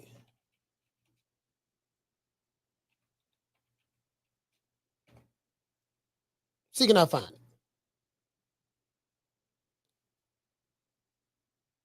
Damn, I can't find this box. I don't find this motherfucker, man. To find this motherfucker here, man. Luis Ortiz.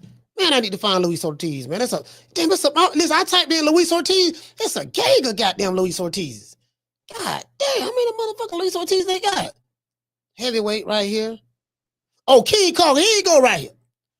Here you go right here. Let me show you something. The interim belt makes you a champion. All right, cool. No problem. No problem. You're a champion. You're an interim champion. Word salad. That's it. That word salad. Check this out.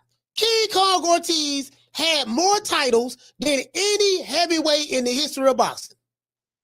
I repeat, King Kong Ortiz had more titles than any heavyweight in the history of boxing. You don't believe me? I'm going to show you right now. King Kong Ortiz, in his third fight, he beat a guy by the name of Kendrick Relaford. When he beat him, he became the WBC FE Carbox heavyweight champion. That officially made him a champion. The WBC FE Car Box heavyweight title. That title made him a champion. Okay, cool. Let's keep going. Let's keep going.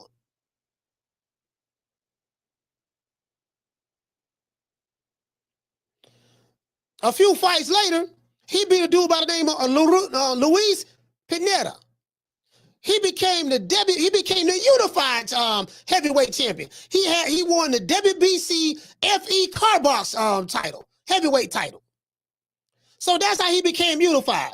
He won the WBC FE Car Box vacant title. Now let's see what's up. Nah, he put this one on the line. Hold on. We finna add up. We finna add up all his belts. He won the WBC FE Car Box heavyweight title. Let's continue. I got to hold on. This man done won like 6 titles, bro. Tell you, I'm finna show y'all the belts right now.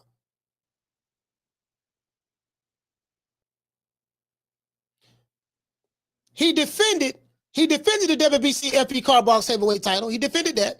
Then he won 2 more belts. He became the WBC Latino heavyweight champion and the WBO Latino heavyweight champion. So he won 2 more belts to make him have a total of 3. We call this the hold on. What the other one at? There's another one. Another belt he won. The man won the FE. The man won the guillotine belt. He won a belt called the guillotine. What that guillotine belt he won? The man won the guillotine belt too. Hold on. What that belt at? I missed it. Yeah, I had to miss it. FE Car Box right there. Shit, motherfucker, hell shit. Ortiz. He won the FE Car Box right here. What a Fetty Wap. He won a Fetty Wap belt too. What that Fetty Wap belt he won? I know I don't missed it. He won a Fetty Wap belt too. Shit.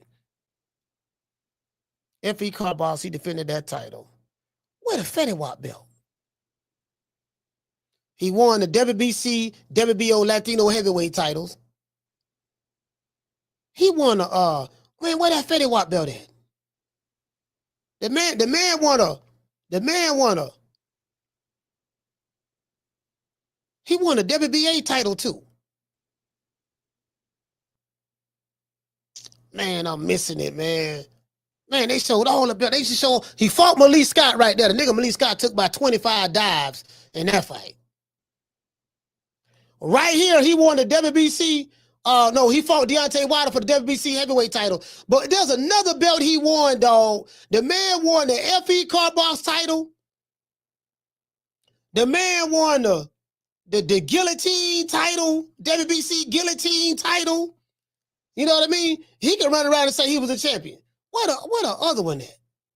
And what a other one at, dog? Boy, I swear to God, I used to pull up his resume all the time. This man, I'm trying to tell you, man. You get what I'm saying? Shit.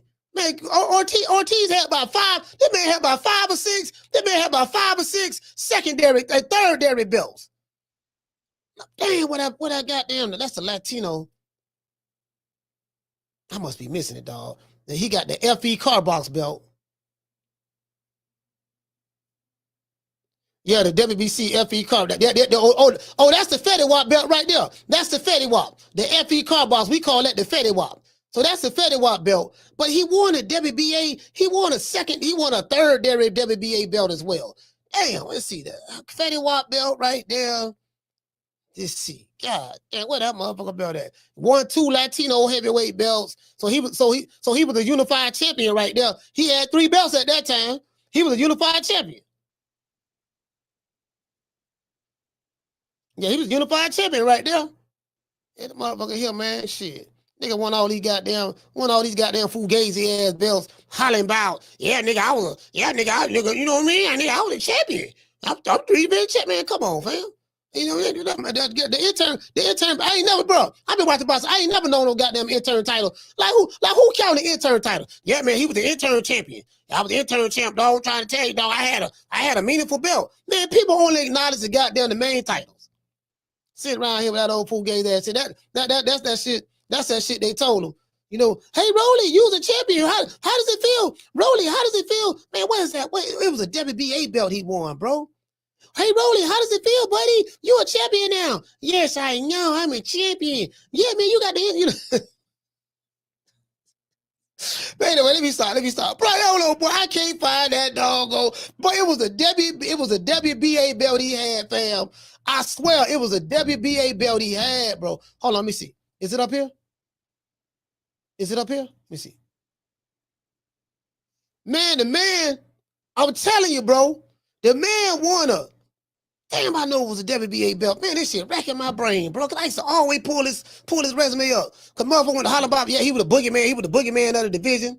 Hey, he was the boogeyman. They would, hey, Daniel. They would holler about he was the boogeyman of the heavyweight division. Everybody was scared of him and all that stuff there. This man had like 4 belts. He had about 4 Fetty Wap belts. The man had about 4 or 5 Fetty Wap belts, dog. And when Wilder fought him, I'm like, man, this man ain't. This man ain't fought nobody, man. I'm sitting there like the man ain't fought nobody. No, man, I'm trying to tell you, man, the King Kong Ortiz, boogeyman of the division. Everybody ducking him. And I say, no, man, that was some shit that the PBC put out there to make it look like that Wilder was fighting the killer. So what they do, this is what they do, right?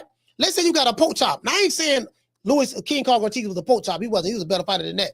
But they had gave him so much hype. You get what I'm saying? They had gave him so much hype to the point to where, yeah, man, motherfucking goddamn, King. They listen. They started believing that King Kong shit.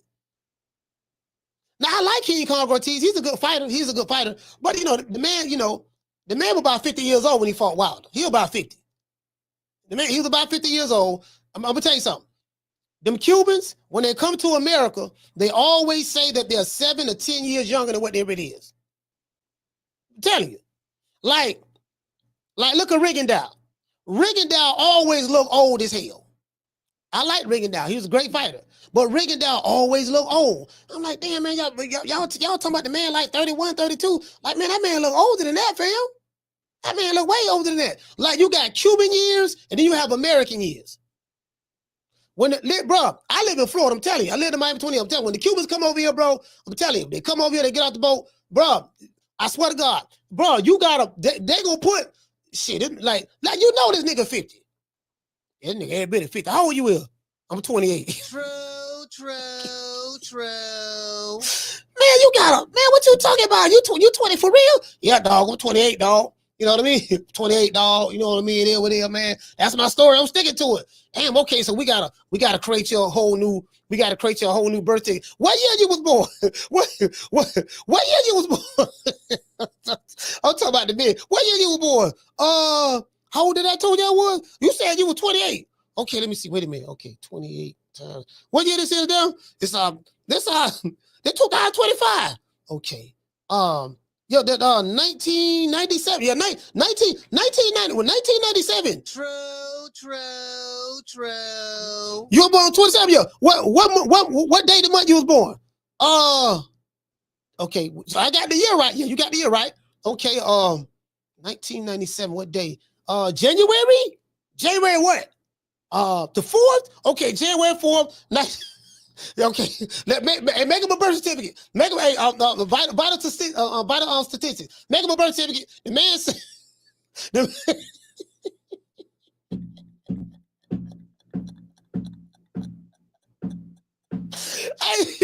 man, better than older than above. Man, where the hell this man don't goddamn 28, dog? Bro, listen. Look, I'm gonna tell you another one. Look at doggone what dude named Frank Sanchez. Look at Frank Sanchez. Man, Frank Sanchez, man. Can't nobody, man, that dude, man, Frank Sanchez look old as hell. True.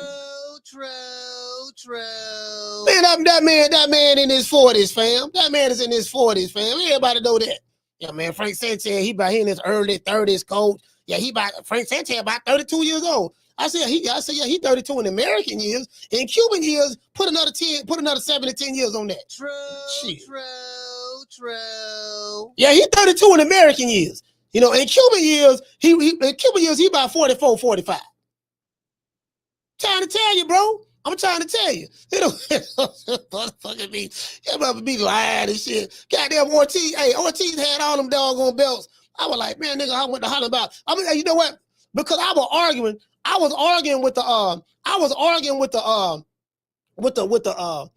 with one of the Hamanites, one of the pro PBC dudes. So we was arguing, right? On somebody called, like, no, nigga, King Kong Ortiz and Anthony Joshua ain't fought nobody. And they fought Tyson Fury. And you get what I'm saying? And King Kong Ortiz, he the boogeyman of the division. And you know, so I went to looking at his resume. I said, the boogeyman, what to be? How he the boogeyman? How he the boogeyman? You get what I'm saying? You know, man, everybody's scared to fight him. So I'm looking at this man. I said, this man ain't fought nobody, fam. The man ain't fought nobody. Y'all hyping this is y'all falling for the flam. This the oldest trick in the book. How y'all falling for this? It's what Aerosmith said, it's smoke and mirrors.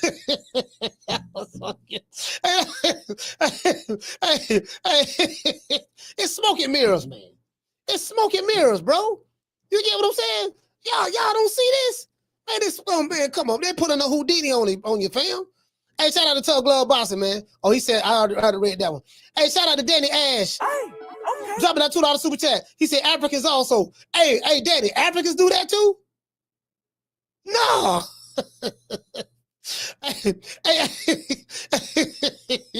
Down from the bar, there's a platform stage.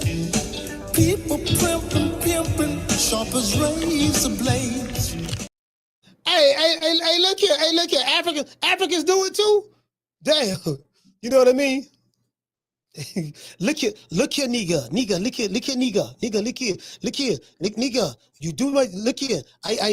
I'm 28 years old. I'm 28 years old from Zimbabwe. Man, where you got all that gray hair from, fam? You got all that gray hair? Your face wrinkled in the mud. Are you sure you're 28? Nigga. Shut up. Akata, shut up. I told you how old I am. I'm 28 years old, nigga. Make my birth certificate say 28, but put it on there now. Man, I don't know about this here, man. Hold on, let me talk to my supervisor. Hey, supervisor. Yeah, what's up, coach? Hey, man, this dude right here, man, hey, man, he from, I don't know where he from, Nigeria, somewhere. I don't know where he from. The man talking about, Mobutu talking about, the man telling me he's 28. Do he look 28 to you? Oh man, I'm telling that man like he don't want to be my granddaddy, man. And you say, look at do you see how old he look? He got a full. I don't know about that, man, but the man telling me 28. Do he look 28? Talk to my supervisor. I gotta talk to my supervisor. Man, I gotta. Hey, look here.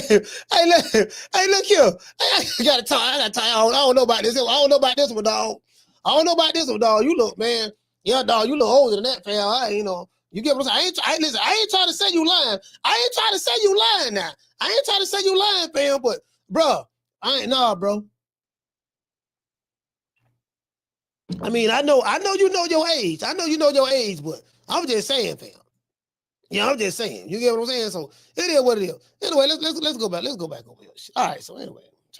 Sorry about that. I had got distracted. He literally called, he tried to make the fight with me and him, right? He wanted $8 million and they'll sell their ass for fucking money. So, yeah, who's ducking who? If I have all the belts and you have nothing to offer me, take your 25% and shut up, right or wrong. Right. But no, I want 50% or 40%, whatever he asked for. You're talking about Shakur. It don't work like that. That's why there's these fights not being made, because every time, even Devin, right? When I had the belt, when I had the championship at 35, right? He literally called. He tried to make the fight with me and him, right? He wanted $8 million and me get $100K. So, I called out Rolly. I sent him a contract. Did he really send me a contract? Does that sound like, oh, by the way, and I sell way more tickets than you? Does that really sound like? Rolly said he sell way more tickets than Devin Haney. Rolly says, oh my God. Rolly Romero. Yeah, man, I sell more tickets than you, fam. I think, hey, you know what I'm saying, nigga? I'm the star. Hey, shout out to Keita, next year comeback sports. He said that's a dunk offer. Hey, Keita, check this out, though. Check this out. You got to watch out for that too, Keno. You got to watch out for that. Dude say, yeah, man, he don't want to fight. I sent him a contract. But what they don't tell you, they don't tell you what they sent him in the contract. Hey, I sent him a contract. He don't want to fight. Man, come on, man. This man want a 95-5 split. He offered me $25, a $75 Amazon gift card, a Fugatti, a whole kid cheese sandwich, and a case of Corona, and told me to bet on myself. True.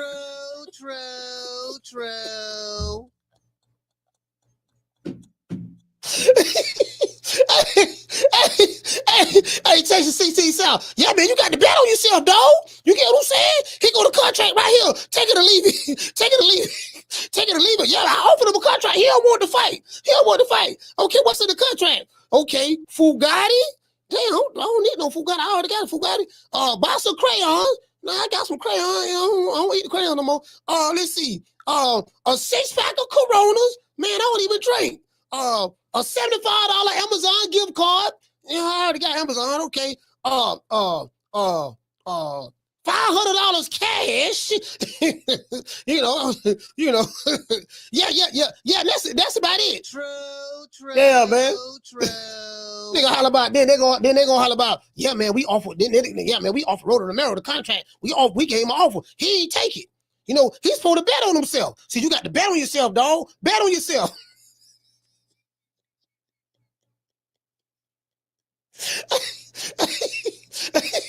Hey, I'm all for a fighter betting on himself, but god damn, dog. You want $8 million and you want to pay me $500,000? You want to pay me $100,000? Hey, shout out to round one. He said, this is what I was saying, coach. People asking for too much money to fight each other, and their bank accounts are full. Their mama bank accounts, their baby mama bank accounts, even the other baby mama bank accounts are good. Yeah. Well, except for Adrien Broner. Right now, boy, he's shooting better than the broke dick dog. True. Yeah. True. Yeah, you get what I'm saying, bro. That's crazy. Desert Agnew said $8 million to $100K. That's too much if true. Yeah, I'm just saying if it's true. We don't know if it's true or not. But I'm just saying, fam. No, see what you got to do, dog. You got to bet on yourself. See, hey, check this out, Daniel. See what we got to do, dog. Don't even worry about it. So you gonna get the rest on the back end. Hey, that's what they're gonna talk about. That's what they're gonna talk about that back end shit. Yeah, see what we got to do now. What we got to do now. We got what we got to do now. That's what we got to do. See what we got to do now. You're gonna get the rest on the back end. Whole cage cheese sandwich, pork chop, neck bone, pot of collard greens, and you're gonna get the rest on the back end. True. I'm like, man, nigga, please. Man, listen, they be talking about that. Yeah, you got to bet on yourself. But yeah, but I think, me personally, I think that I think it could potentially be a good fight between Rolly Romero and Devin Haney. I think Devin Haney is his ring IQ should outwit Rolly Romero, but I don't. Again, it has the potential to be a good fight, but it has the potential to be a bad fight at the same time. It just depends on what style of fight that Bill Haney will put together for Rolly Romero. The Ryan Garcia fight, I don't know. I don't know if fans want to see that shit. Now, if they already have a commitment, if the Haneys and the Garcias already have a commitment to fight, more than likely that fight probably going to go down, but I don't know. I ain't paying for that shit. I ain't paying for that shit. You know what I mean? Because I don't, you know what I mean? I think it's going to be the opposite. I think Devin Haney going to do the opposite. He's going to do what he did against Jose Ramirez. If I was a betting man, I'd bet $1,000 on that shit. Literally. Shout out to Tim. He said, Coach, coming from the Haneys, I believe it. Shout out to Keno. He said, crazy part is if Dev and Rolly fight next, Rolly the A-side East.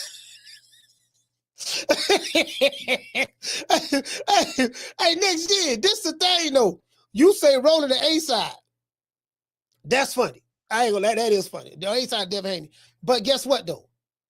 With Turki Al-Sheikh involved, there is no A-side.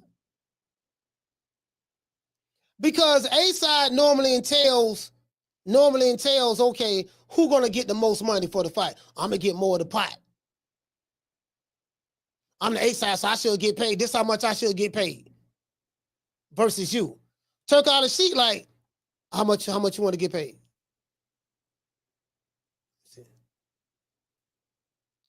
what is it saying right here? Turkey Ali Sheik, like, how much you want to get paid? How much you want to get paid? Okay, both of y'all getting paid the money y'all want. Now, sign the contract. Let's fight. True. But I get what you're saying, though. I get what you're saying. You saying who gonna be the bigger name on the ticket and draw? I get what you're saying, Keena. I get what you're saying. I do get what you're saying. But what I'm saying is, with Turkey Ali Sheik involved, that'll, he get rid of that, because normally like that A side talk. No, that A side, B side talk, that they mostly be dealing with talking about the money. Yeah, man, I got more money, and I'm supposed to get this. I'm the A side, and all that stuff there. Turkey Ali Sheik involved. He's the A side. Did you get what I'm saying? So Turkey Ali Sheik involved. He the A side. So that kill all of that. Phone lines open, man. 530-494-9636. Call us. You want to talk some shit? Call me. Start some shit, bitch. Sup, fool? You gonna talk shit about me, homie? Where you from? Hundreds of niggas is waiting for your motherfucking call, and they all talking shit about you right now. Call the coach at 530-494-9636. We waiting on your bitch ass. Yeah, man. Shout out to who we got? RJ. Look like we got RJ. Hey, man. Shout out to RJ. Cash out. Hey, okay. For dropping that half for bam, dub on your boy. Hey, Leroy. Super chat received. Playtime's over, boy. Shout out to RJ. Caller, hold on. Shout out to RJ. What you say, fam? Salute to you, my brother. Shout out to RJ. Yeah, man. RJ in the building. Salute to you, fam. Dropping that half a dub cash out. Man, boxing is all about matchups. It's all about the matchups. And what makes an exciting fight, styles make fights. You got to have really, really good matchmakers. Because if you got really, really good matchmakers, then you're going to get a good fight. The fight is made with the matchmaker.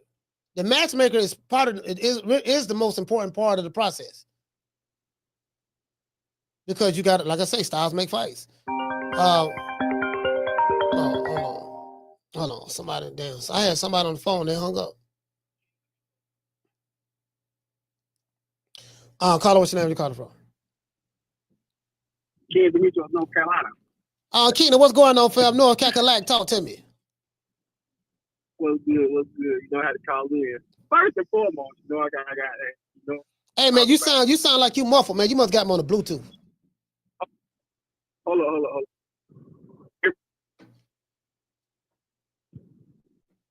Hello? Yeah, I can hear you a lot better now. All right, bet. Well, y'all know what I'm going to say. First and foremost, get the elephant out the room. Ryan Garcia is some hot trash. Without their option. Hey, man, it is what it is. Without that option, nah, but see, this is my thing. Coach. I could excuse all the bullshit. I could excuse all that mess. But you can't come in after the fact, after the Oscarine drug allegations, and do what you did. Yeah, you can't do that. When white sheets, get the bed with white sheets, nigga, you gotta throw the whole goddamn bed away. Yeah. You can't do that. Yeah. But regarding the Rolly Devin Haney shit, they definitely need a fight. But you know what's very telling, Coach? What's that? What's very, very telling? Devin ain't said shit about Rolly. Ain't said shit. And then what's even worse is Rolly got a Mickey Mouse belt. Grant, it's a Mickey Mouse belt, but that belt can put you in line to get a real belt. I think commercially, business wise. Mm-hmm.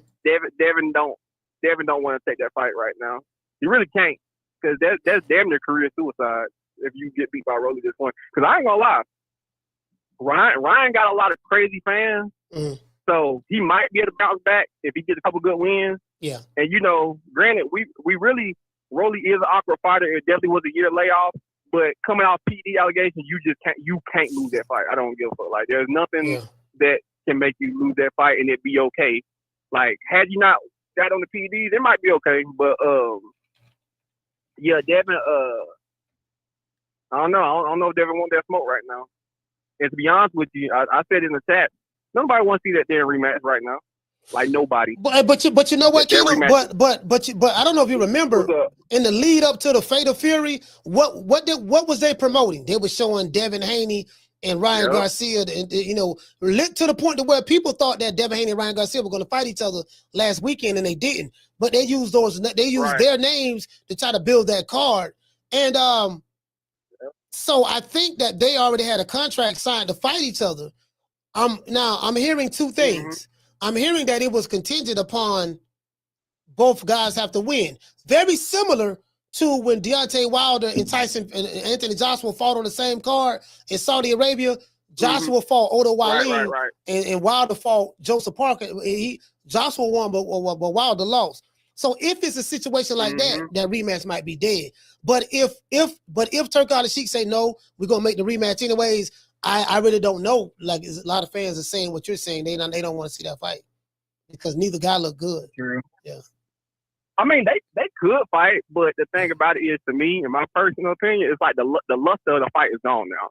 Like the lust of the rematch. Like, and don't get me wrong, it ain't just Ryan. Devin Haney shit the bed. He ain't shit the bed in white sheets, so Ryan shit the bed in white sheets. Devin Haney shit the bed too. And I get it, year layoff or whatever. Yeah. But I'm sorry, Jose Ramirez is washed.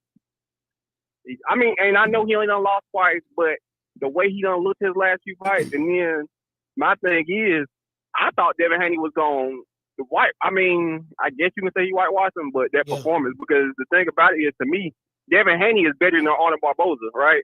But Arnold Barboza beat, and they have similar styles. Devin Haney and Arnold Barboza got very similar styles. But to me, everything Barboza do, Devin Haney does better than him. So I thought Devin Haney was going to put on, a performance to get people excited, but I don't know. I think both of them need to get back to the drawing board. He fought Jose Ramirez, though. Oh, that's what I meant to say. Yeah. No, what I was saying was Barboza, because, Barboza beat Jose Ramirez last. Yeah, he did. Yeah. Yeah. So what I was saying was I feel like Devin Haney does everything better than Barboza. So Devin Haney should have beat him better. And I know styles make fights, but that's what I was saying. They both had very similar styles. Devin Haney should have been able to do a better job than Barboza, in my opinion. But, yeah, I was just going to say that I don't think the fight should happen right now. Devin Haney could fight Rolly Romero, but I got Rolly Romero beating Devin Haney. And then at the same time, if Ryan Garcia and Devin Haney do rematch, I got Ryan beating him again. Because like I said, I know Ryan didn't look the same, but I feel like that was more so on the awkwardness of Rolly, and plus he had power. He takes his power. But yeah, that's all I have for you, Coach. All right, salute, fam. Yeah, see, that's the thing too. So if they have a contract, more than likely that fight will go down. I'm still kind of like curious, like how would that fight go down though? Like, you get what I'm saying? It just now that I'm thinking about it stylistically now, because Devin Haney is going to do the total opposite. He's going to fight the style that he fought against Jose Ramirez. If him and Ryan Garcia fight, and that shit gonna be terrible. And Ryan Garcia ain't gonna be able to cut no ring off. Carter, what's your name? You calling from? Jamie from New York. Jamie, talk to me. Yes, sir. Hey, man. First thing I want to say, I feel that Manny Pacquiao needs to go sit down somewhere. Yeah. 46 years old. Yeah, man. Fuck that, bro. I want Manny Pacquiao to get slapped in the first round. I don't understand why he's coming back. I doubt it that he's broke. Barrios needs to show him that he's washed up and he doesn't belong in the sport no more. He keeps coming back. He's gonna get hurt, man. So, it's a matter of time. For Devin, in Devin's case, nobody wants to see the new and improved Devin Haney style. I'd rather see the 5 styles of boxing. Be real with you, or Shea Mosley. I'd rather see Mosley in there, man. You know what I mean? He said the 5 styles of boxing. 5 styles of boxing.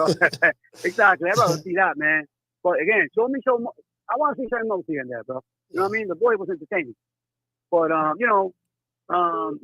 his new style, I'm not sure if he was running, jogging, sprinting, or sleepwalking.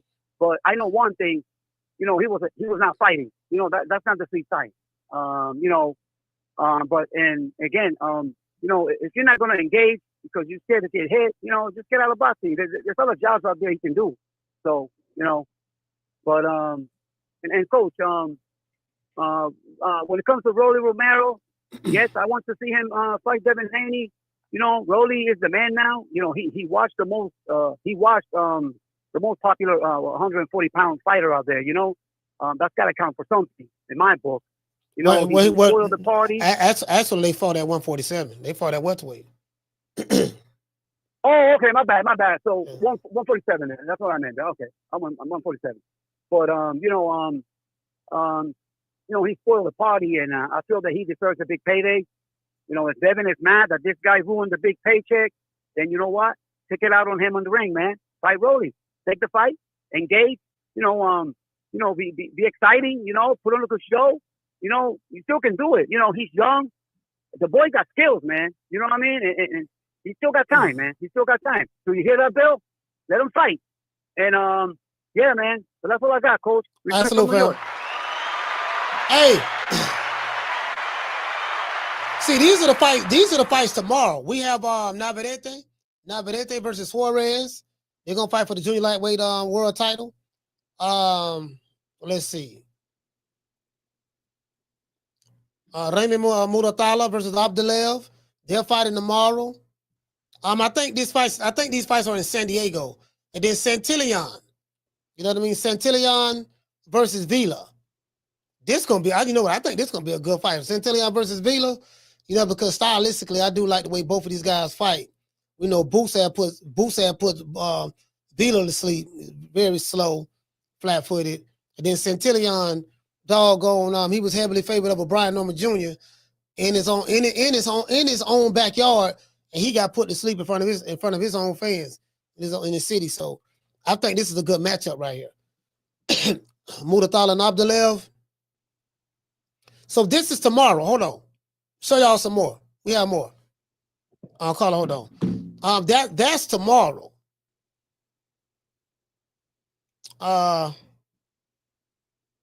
Look like the caller must have hung up. Caller hung up? Yeah, caller hung up. So let's see. This fights. Let's do like this here. Let's look at the fights. Let's look at the fights tomorrow. Hold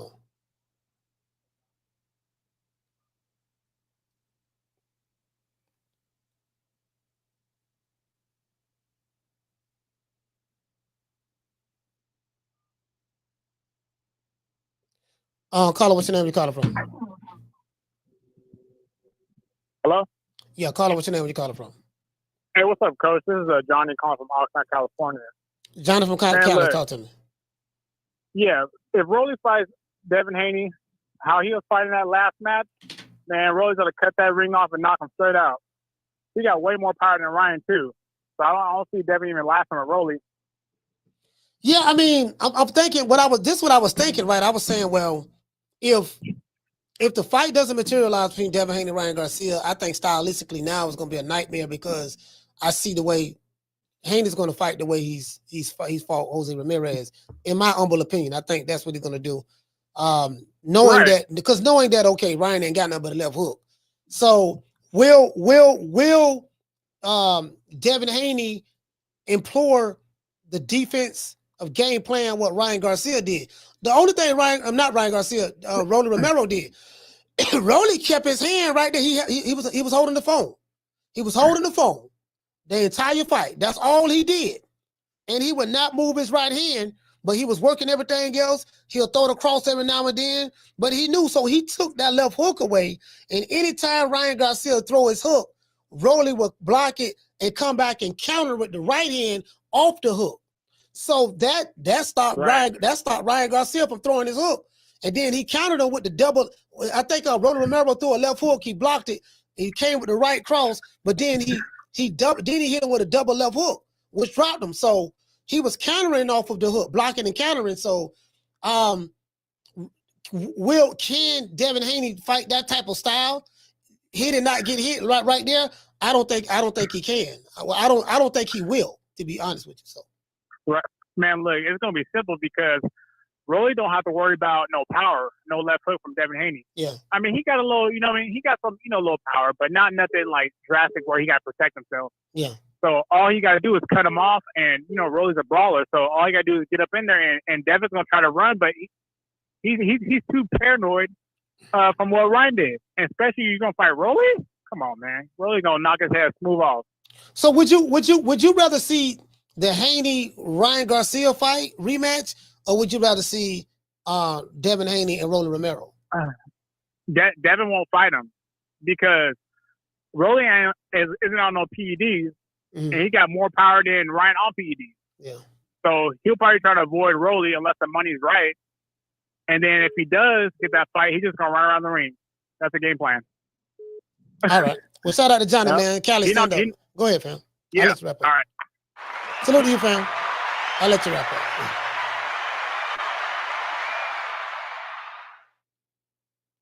I don't know. I don't know.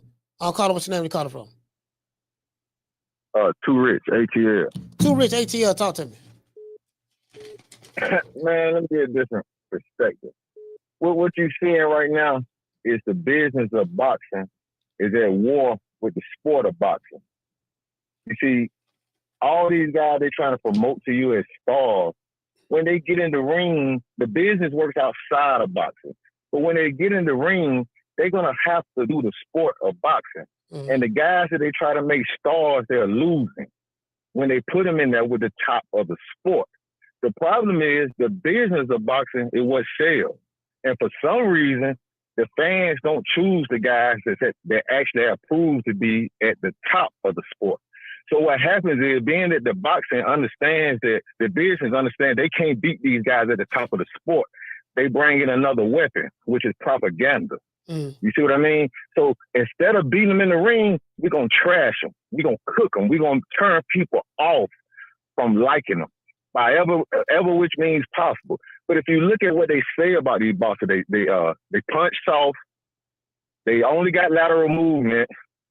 You telling me that's all it takes to be at the top of the sport, to become an undisputed champion, to become 3-time divisional champions? It's just the punch soft and have lateral movement.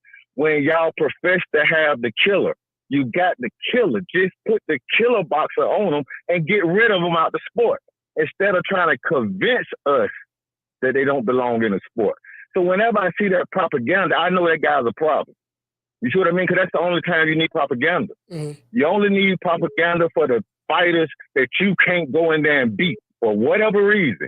You don't want to take the risk, maybe because you understand that Deontay Wilder fall into Tyson Fury. Maybe you understand Canelo fall into Florida, or Canelo fall into Bivol, or Tank taking a knee against a Roach or whatever. They understand, the matchmakers understand that these boxers are dangerous to the business. You see what I mean? So they use all this propaganda. For me, I saw the Devin fight. No, that's not acceptable. It's not acceptable. I'm not going to try to back that up. However, I know people normally return to their old pattern.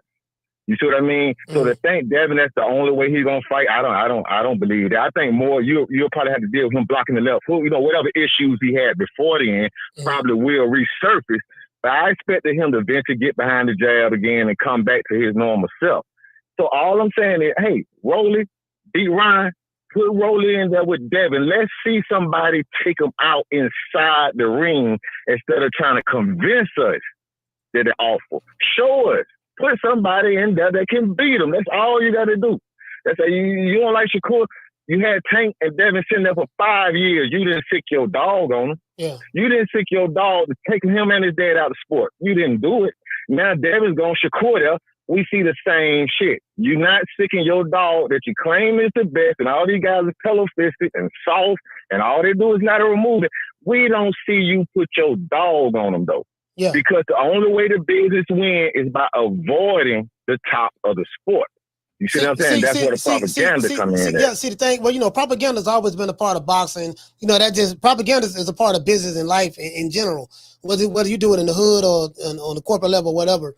But you're right. Boxing is about matchmaking. So if you're trying to create a star, if I create a star, I'm going to put the propaganda behind him to give him the type of publicity that he may need, have reporters paid to put out certain information, lock down YouTube channels or whatever. And I make sure that when I do my matchmaking, because as I said, the matchmaker is the most important person in boxing to me from a promotional company standpoint, because, the matchmaker can match you up with people who can make you look real good. Or he could put you in there with somebody who can make you look real bad.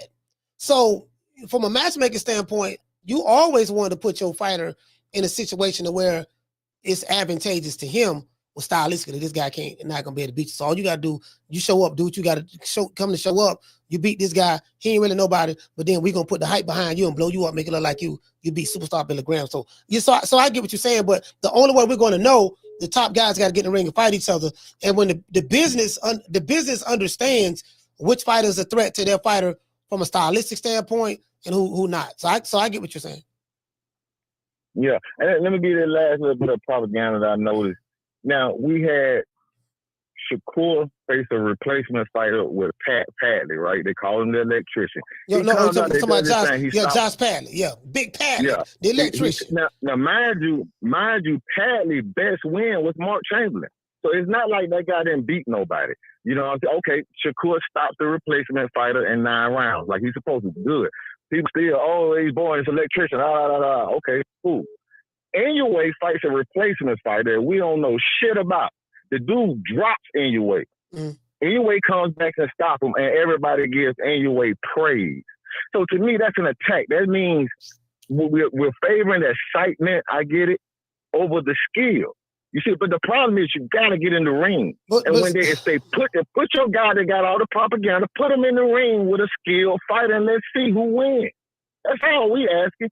Now, I think you would agree if we remove the PBC, give them their 20%, remove Matchroom or whoever Shakur signed to, give them their 20%.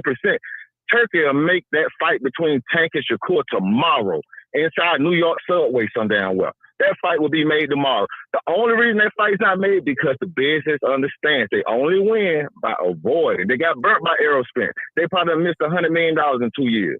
They're not going to take that chance again, man. If you understand business, you understand risk versus reward. Yeah, Tank said that he don't want to do any business with Turk Al-Sheikh anyway. So I think even if the PBC would allow it or wanted to do it, Tank already said no. So I mean that is what's related to that. But he also said I don't want to do business with Shakur. Yeah, he said that too. So he's saying why would I fight him? And know. But it is what it is. That is the way my little viewpoint on it, man. But that's all I got. All right, salute, fam. Yeah, sometimes it's the fighter as well. The fighter may be like, man, I don't want to fight for whatever the reason may be. I don't want to fight him or whatever and all that stuff there. I mean, it is what it is. So, shout out to Big O. Shout out to Big O. Big O dog. He said, hit the song, coach. No, see, the thing is, now the New Way comparison he gave, it's because people like a New Way style. Hold on. Hold on. It's because they like his style as well. Yeah, he fought a last-minute replacement, got dropped, but they like a New Way style. That's his thing. Now, a lot of Americans don't know nothing about a New Way. So, but the fans that a New Way have, they like his style of fighting. Like he comes to compete, and he try to, and he get knockouts. He get knockouts. 30-0, 27 knockouts. So and then he's a 4-division world champion. 2-time undisputed. So I get what you're saying. He got dropped by a late replacement, but they like his style. That's why. So I think that's more so a stylistic thing. To be fair, Carter, what's your name? You called it from? It's Rod from NC. Rod from where? North Carolina. North Carolina. Talk to me. What's going on, Coach?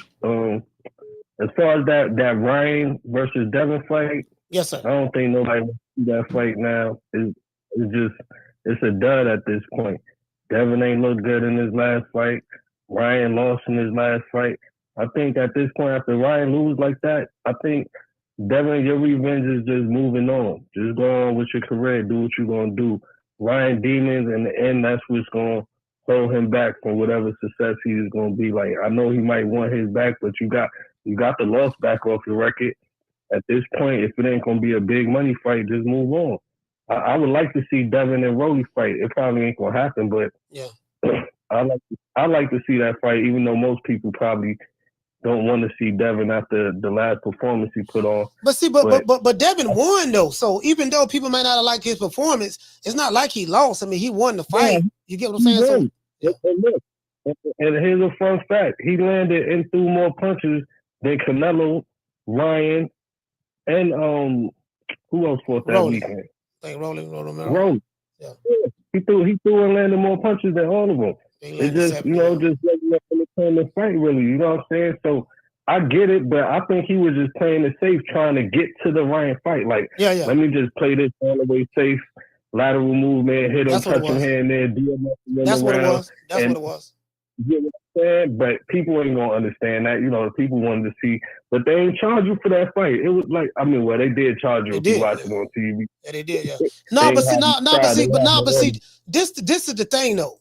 What was alarming, it wasn't the fact that, okay, I'm playing it safe to try to get to the Ryan Garcia fight. It was the fact that Devin Haney looked like he was terrified. Like if you look at his eyes was real wide, and he was like, you get what I'm saying? Like you literally saw fear in his face. He didn't want to be touched at all. So that's, I understand. I just want to play it safe to get to the Ryan fight because we got this fight on contract. But I'm looking at the body language and stuff. I didn't, it was like, God damn, it really looked like he was kind of fearful. So I don't like Jamel Charlo in there. He liked Jamel Charlo in there. Yeah. Playing Canelo. Yeah. Like he was shook. But, I mean, that's why I feel like he just move on, man. Fight, get in there with like kung fu. I don't know, but you don't even want no kung fu. I don't know what kind of fight he want, because usually that's the kind of fighter he would want, somebody who just gonna stand in front of him, come forward. But if you're gonna run all over the ring, shit, what we gonna put you in there with another boxer and both of y'all be running? No, but see, this is the thing though. That was my fear. I say I don't know if after the beating that Devin Haney came off of from a drug cheat like Ryan Garcia, I don't know if do you want to put him back in the ring with another puncher, because he's gonna remember, man. I can't, I don't want to be in the ring with another puncher. I need to be in the ring with somebody who doesn't punch as hard. But then if you fear Jose Ramirez and look at him as a puncher, then we're going to stay away from him. We're going to fight it from the outside and go ring around the rosy, and make him catches, throw some jabs every now and then, land. I think we landed 70 shots on him, whatever. So that's good. We're going to leave it at that. Now, but you got to convince the public that, we just did that to try to play it safe to get to the Ryan fight. Now, when we fight Ryan, we're gonna do something totally different. I honestly think, my opinion, I honestly think that if they fight Ryan Garcia, they're gonna fight the same style they fought Jose Ramirez. I really believe that. Yeah, that might be true too, and it'd probably be an easy win for him, like for real. But nobody wants to see that, and then Ryan coming off a loss on top of that, it's just all bad. I would like to see him fight Rolly, but like, right, to be honest, they are 147 now. They the safest fight for each other. Like, cause who else they gonna fight at 147? Oh, you talking about Haney and Garcia? Yeah, Haney and Garcia. Yeah, and then from a Haney standpoint, I understand why they want that Garcia fight, because they have a contract, and then I don't know how much money Turkey Sheik is offering, but Ryan Garcia, from what I'm hearing, made $20 million fighting Romero. He got paid $20 million to fight Romero, from what I'm hearing. I don't know how true it is, but those are reports that's out there. If that's the case, he looks to make even more fighting Devin Haney. So if you're the Haneys, I don't care that Ryan Garcia lost. No, I want that fight still. Even if you don't believe you can win, you want it because of the money. Yeah, because of the money, and it's probably the safest fight at 147. You gotta think they both just moved up. Yeah. So it's like, y'all better fight each other, or y'all just gonna be fighting some no names at 147. Because I know ain't neither one of y'all trying to get in there with Boots. Boots, Brian Norman. Hey, bro. Yeah, you get what I'm saying? Like, y'all don't want that smoke at the top of 147. Hey, so man. Y'all better just keep this safe. Bro, boy, what else y'all gonna do? Between Boots and Brian Norman Jr., boy, you caught between a rock and a hard place. Look here, fam. You got a grizzly bear on your left. You got to fight. You got two choices. You got a grizzly bear on your left, and you got a lion on your right. Which one you want to fight? Exactly. So I don't know, man. Yeah, they really dropped the ball this weekend, man. They I don't know where y'all go now. What the fuck y'all gonna do? But hey, Man, I would like to see the Rolly. I like to see the Rolly and Haney fight though, just because they both won their fight. So fucking put them in there.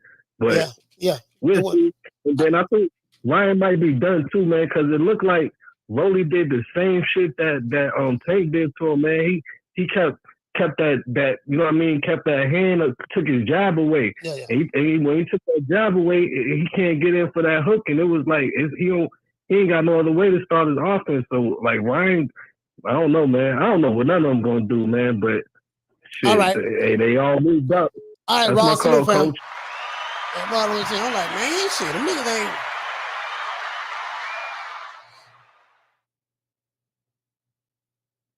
Hold on.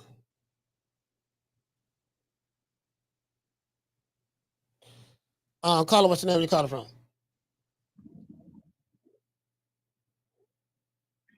Yeah, Richie from. Oh shit! Damn. Call back. Trying to switch over. Shit. Call back. Sorry about that. I don't hung up on the damn caller. Yeah, call back. Anyways, yeah. You gotta fight. You gotta fight doggone either Boots or Brian Norman Jr. You Teofimo Lopez, you Ryan Garcia, you Devin Haney, you Rolly Romero. All right, these are the two top dudes in the division. Which one you want? Mario Barrio's fighting 75-year-old Manny Pacquiao. Caller, what's your name? You calling from? It's Richie from Boca. Richard from Boca, talk to me, fam. Man, I think Devin should fight Rolly. I think it should be like elimination. You know what I mean? Ryan, you got eliminated. You know what I'm saying? It ain't you don't get no promissory fight against Devin after you just lost. Like, that was contingent on you winning. You know what I'm saying? You got knocked out the bracket. Now, I think Devin should still get the same money. He said the bracket. Yeah, you got knocked out the bracket. You know what I'm saying? You over with. You know what I'm saying? Yeah, you lost, dog. You don't get rid of. You can't get that fight. But see, what if the Listen, hold on, coach. Let me land real quick. I ain't even cut you. But look, Devin, it shouldn't affect Devin's pocket. Devin should still get whatever money he was about to get to fight Ryan, but just he got to fight Rolly. You know what I'm saying? It ain't no, you gonna get less money now because it's Rolly. No, whatever person said you're gonna get, you still getting that. You just got a different opponent now. Because he beat the other guy that you were supposed to fight. He's no longer in the bracket. You know what I'm saying? That's like the playoff team saying, oh, man, New York or Lakers, y'all still in it, even though y'all out. You hear me? So this got to be treated like that, like a bracket of who loses. You advance if you win. You don't advance just for being a boxer. No, man, that shit don't count. You got to advance by winning. So if you lose, whoever beats you advances in your position. You know what I'm saying? And that's what I think, Coach. What you think about that? Yeah, I love that. I love what you're saying. I don't think it's set up like that right now. But I ain't gonna lie, it should have been set up like that. What you said sounds like a really good idea. You know what, dog? I got this contract for you. I got this contract for you, Dale, and Ryan Garcia. But y'all got to win. If y'all don't win now, whichever one of y'all don't win, we're not gonna make that fight. That's what they did to Wilder and Anthony Joshua. That's exactly what they That's did. exactly what he did at Wilder and Joshua. So I don't know. And I don't want Devin and Bill to be like, oh no, because we was getting more money. No, Devin's money stays the same. Nothing changes with Devin's money. Because everything's about money now. You know what I'm saying? Okay, cool, got it. Devin's money stays the same. The opponent changes now because his promissory opponent lost.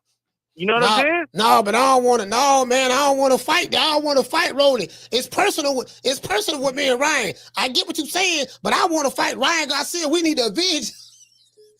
We're not doing that Avengers stuff. You know what I'm saying? It's not that. You know what I mean? Listen, you got that stain off your record. That was your victory. You know what I'm saying? Like it don't go. You don't get to just promissory for. You got to fight the best person.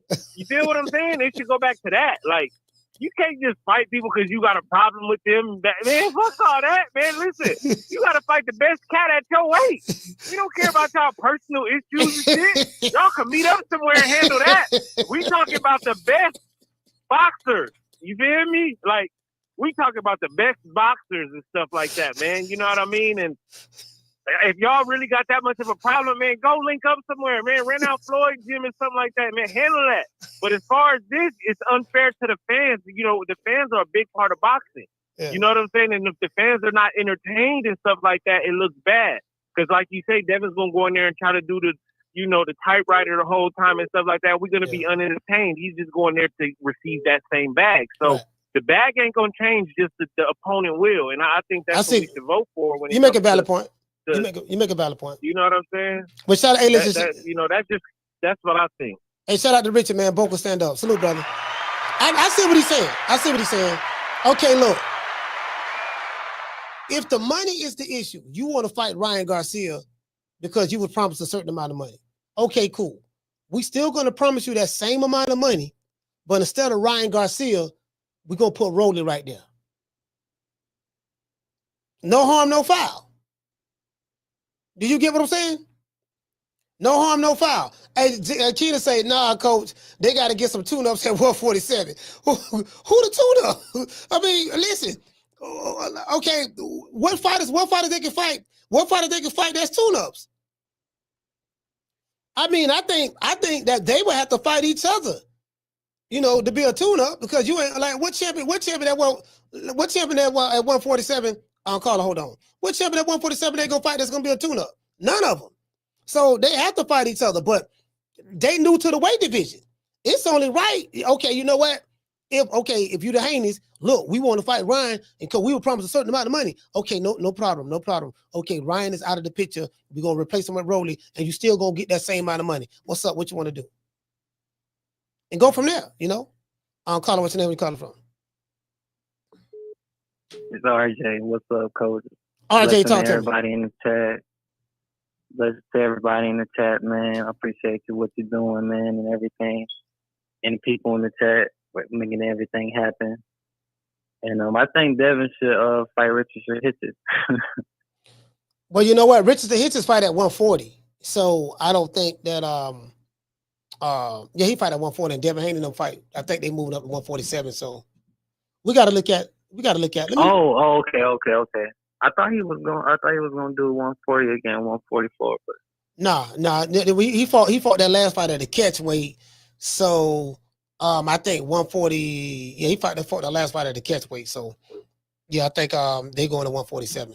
I'm actually looking at the 147 pound division right now. Looking at it right now. Oh, okay. Yeah. Oh well. Oh, all right. Well, yeah, that sounds good too. That sounds good. Happy Friday to everybody too, man. Happy Friday, you know, especially to all the women, you know. Happy Mother's Day if I don't get a chance to see the next live you make. All right. I have a salute to you, fam. Thank you, brother. RJ, stand up. Hey. All right.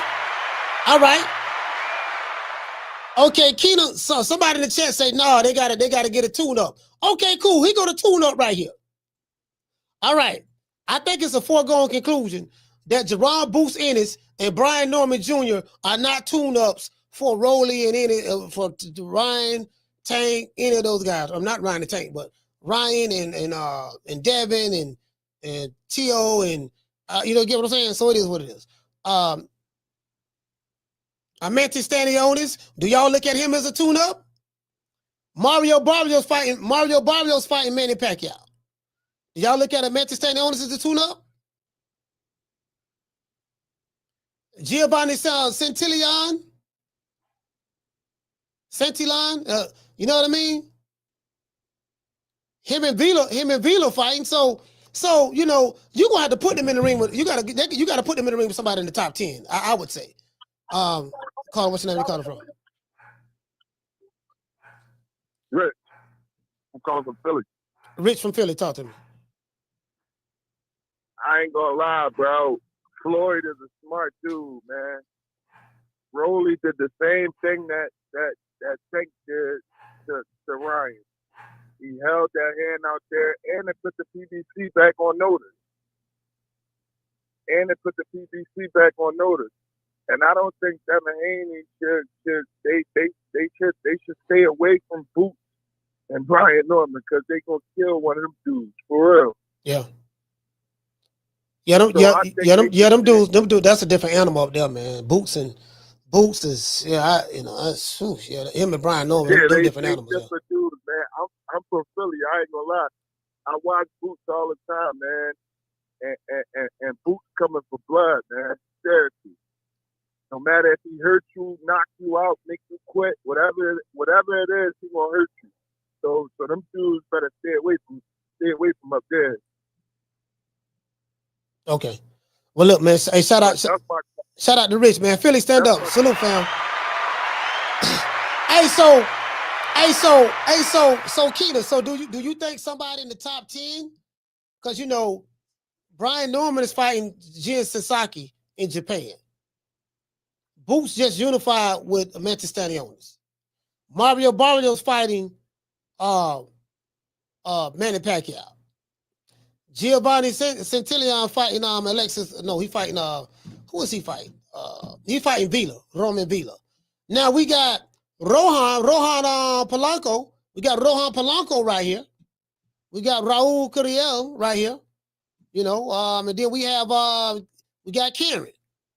So what you say? Probably somebody. What you want to put him in there with? Somebody in the top 15. So you don't want nobody in the top 10?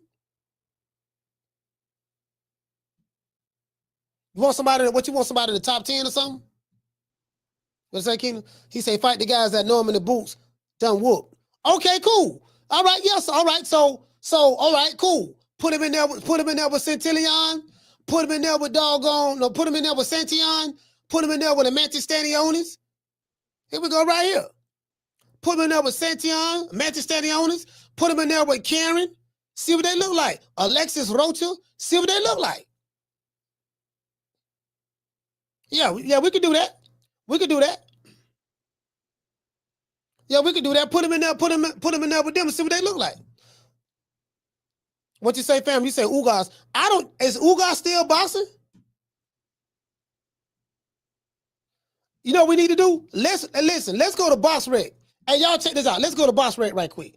Let's go to Box Rec and look and see who the top fighters is.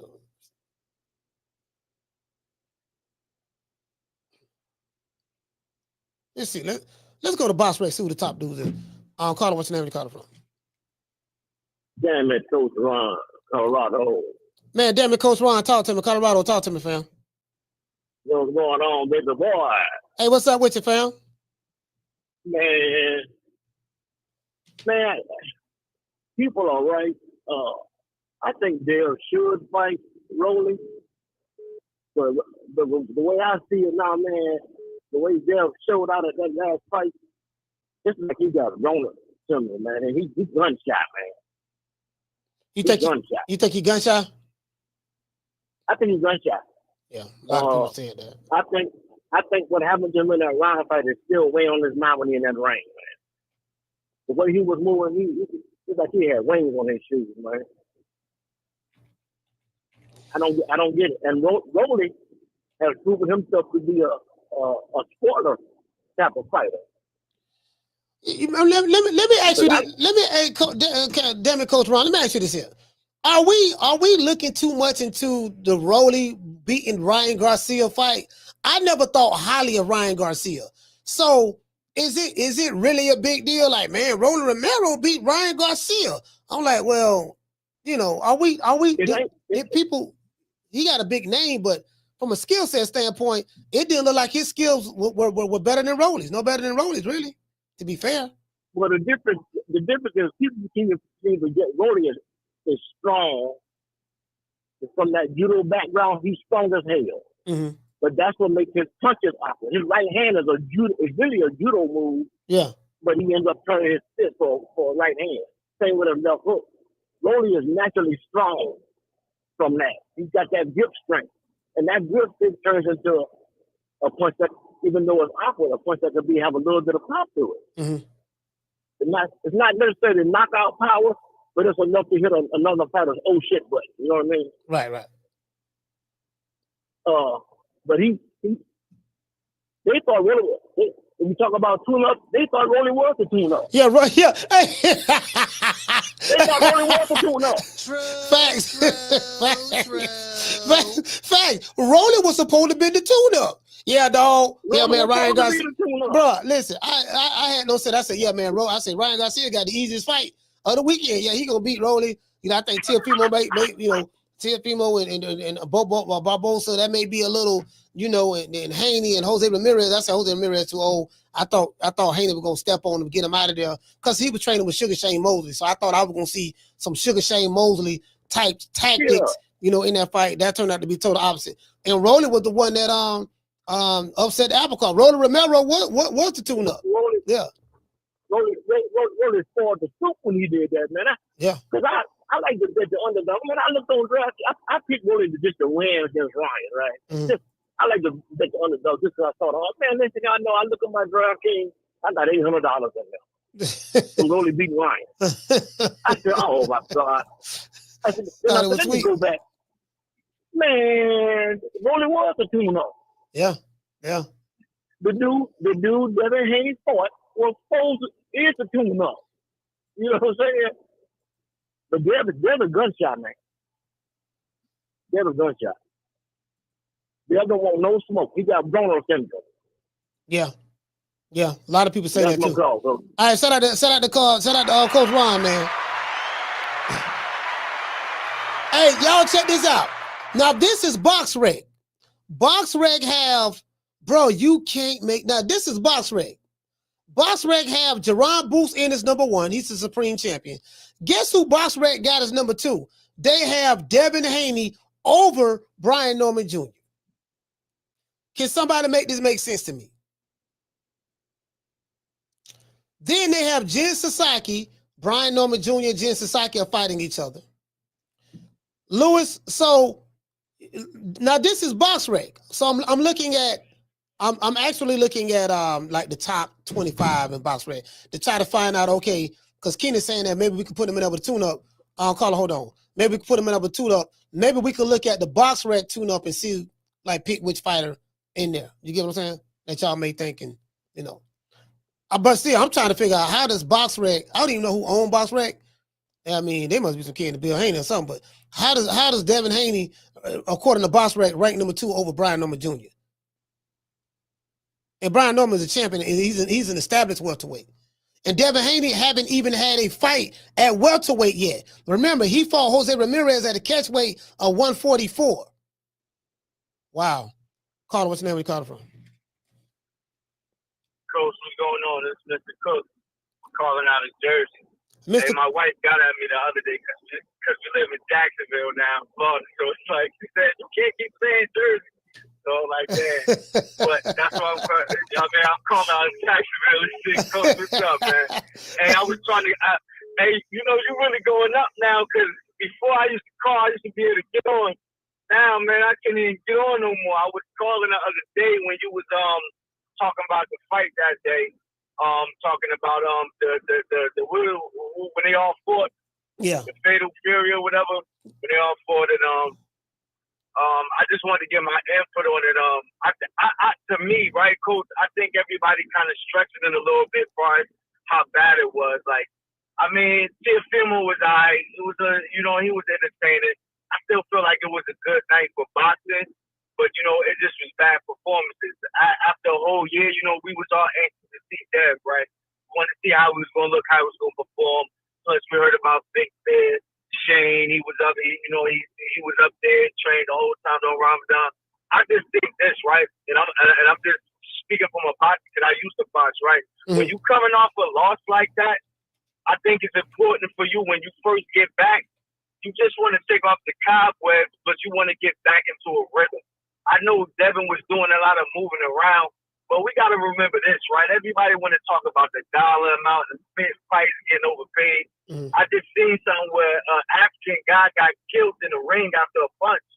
We got to remember that dudes is fighting for their lives. We got to remember, like, a shot could really kill you. One bad shit, one wrong punch could take your life. So we can't really put a dollar amount or entertainment with that guys is in there. They try to knock each other heads off. We got to remember he fought somebody at a disadvantage that was cheating, and he got up every single time. Those are some big shots that Dev took, and he still got up and he still fought and finished the fight on his feet. What I will say is, that's true. As the round went on, right? Because I'm thinking like he just frigidly. You could tell by round 6 it was like, okay, this is their game plan. You could tell that was their game plan to hit and keep it moving. Yeah, at some point it was like he was doing excessive movement, but he was still turning them. I think a lot of us got mad because at a certain point by the 6th round, it's like, man, Ramirez is shot. Like, man, he don't got shit in him. It's like, yo, go step to that motherfucker and get him out of here because that motherfucker shot. Forget trying to chase you around. Yo, Ramirez was done up. He was toasted. And I feel like he could have stepped to him, but we got to remember, he's still listening to his corner. That's discipline. You understand what I'm saying? You see sometimes he hit him with some shots and it looked like Dev was kind of holding back a little bit, but it's like, yo, let's get out of here. I don't think it's about the money thing. I think it was more about them getting Dev back acclimated and getting back to the ring after that time and up under them lights. Dev be under a lot of scrutiny, man. The whole sport, they hate Dev. You know what I mean? Somebody got caught cheating, and this is the thing that we talk down on all the time. Had it been Tank, had it been anybody else that he did that with, we would have ridiculed, we would have nailed right into the cross. But it was Dev. They hate Dev. So I think we got to give Dev a little bit more credit, and then let's see what he do next. It still depends a lot on your dance partner. I don't think he should fight none of the guys. Like when you hear them talk, yeah, Bill crazy. Bill be talking about boost and all that. Nah, let's let him fight some of the, like, I just heard somebody saying like them guys that they beat, Stanley Onis or Rosella or the other guys, let them fight some of them. But I just think that give Dev some time, man. Dev will be back, but just give him another fight or two. It's only one fight. You know what I mean? It's only one fight. I mean, he still won. Yeah, like I just heard the man saying, Rolly was definitely a tune-up, but he defied the odds once again. Ryan, everybody talk about Ryan. It's just a following. It's the social media presence. Ryan ain't that good, man. Ryan ain't that good. You know what I mean? He do got the left hook. He won a lot of national titles, but they match him pretty good. He ain't never. This probably was his first title shot at a real title. Everybody else win titles except him. And you got to question this too, right? Being that he ain't never been in no title fight, is it because he might have been fucking around this whole time? He should have been had a title shot as long as he been in the mix. Why ain't had no title shot until just now? Or the fight with Dev? Yeah, I don't think Ryan Garcia wanted to fight for no belt, so he was tripping and whatever the case may be. But it is what it is. But I get your point. Man. Shout out to what you from New York? I'm from New Jersey, Brick City. Oh, Jersey, okay, Brick City, okay. I'm close to calling them up that way. I grew up in there with Coach Wiley and all of them. When I was younger, whatever. I see Shakur and them come up because they was younger. But I ain't gonna hold y'all, man. Appreciate you, Coach. Keep doing your thing. I'm out. All right, salute, fam. Hey, y'all check this out. Now, somebody in the chat said that they going by the records. That can't be true. They can't be going by the records. They're not like BoxRec. I don't know how they come up with their rankings. But how do you have a guy who never fought in the division ranked number 2 over the guy who's an established champion in the division? Like, explain that to me. And if you're going by records, they can't be going by records because Jin Sasaki has 19 wins, 1 loss, 1 draw, and the guy Lewis Crocker have 21 wins. He's 21-0. You get what I'm saying? So it's apparently they're not going by no number. You know, okay, well, you got more wins or more whatever. You get what I'm saying? Apparently they're not doing that. So yeah, I would just love to talk to these people at BoxRec. You know what, fam? Apparently y'all know what y'all doing. Apparently you would just get paid to get on BoxRec. Carla, hold on. To be honest with y'all, that's how it works. You can get paid to just get moved up in BoxRec. I don't know if y'all know that. You know what I mean? I'm not saying every fighter does it, but yeah, your people can. Yeah, man, we can. Hell, I can get somebody in the chat on BoxRec. Shit, right now. True. Carter, what's your name? You calling from? You the last call. Mike out of Bridgeport. Coach, what it do? Mike, what's going on, brother? That last caller, man.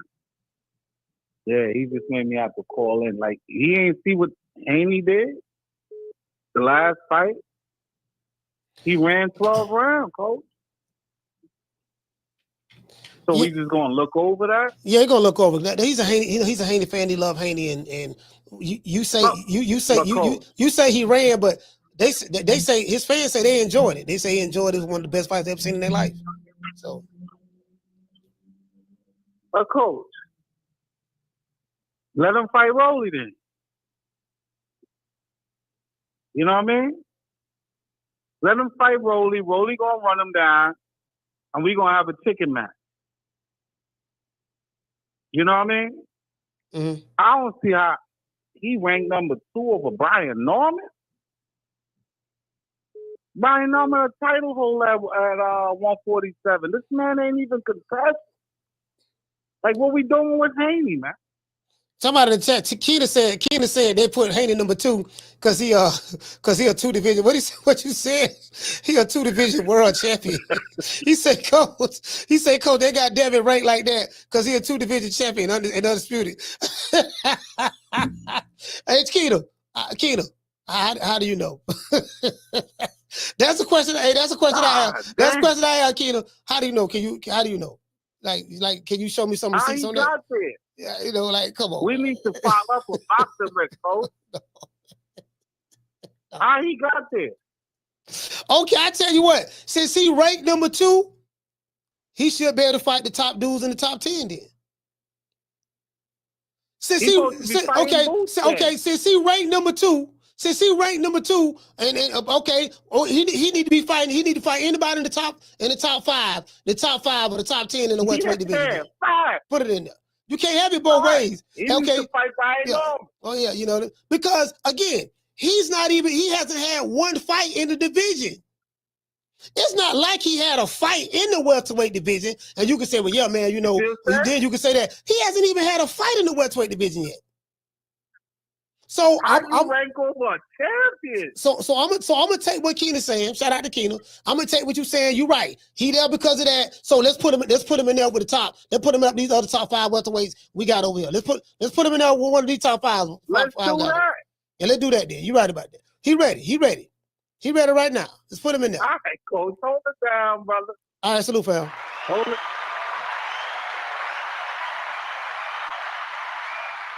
Man, come on, fam.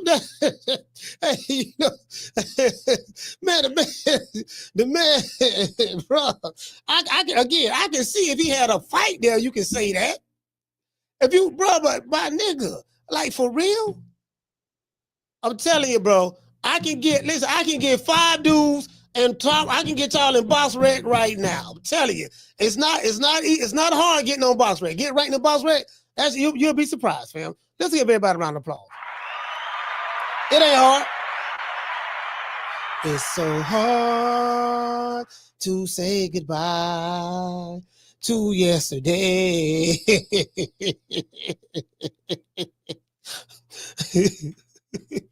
Since you hit me with that Osterine, I haven't been the same.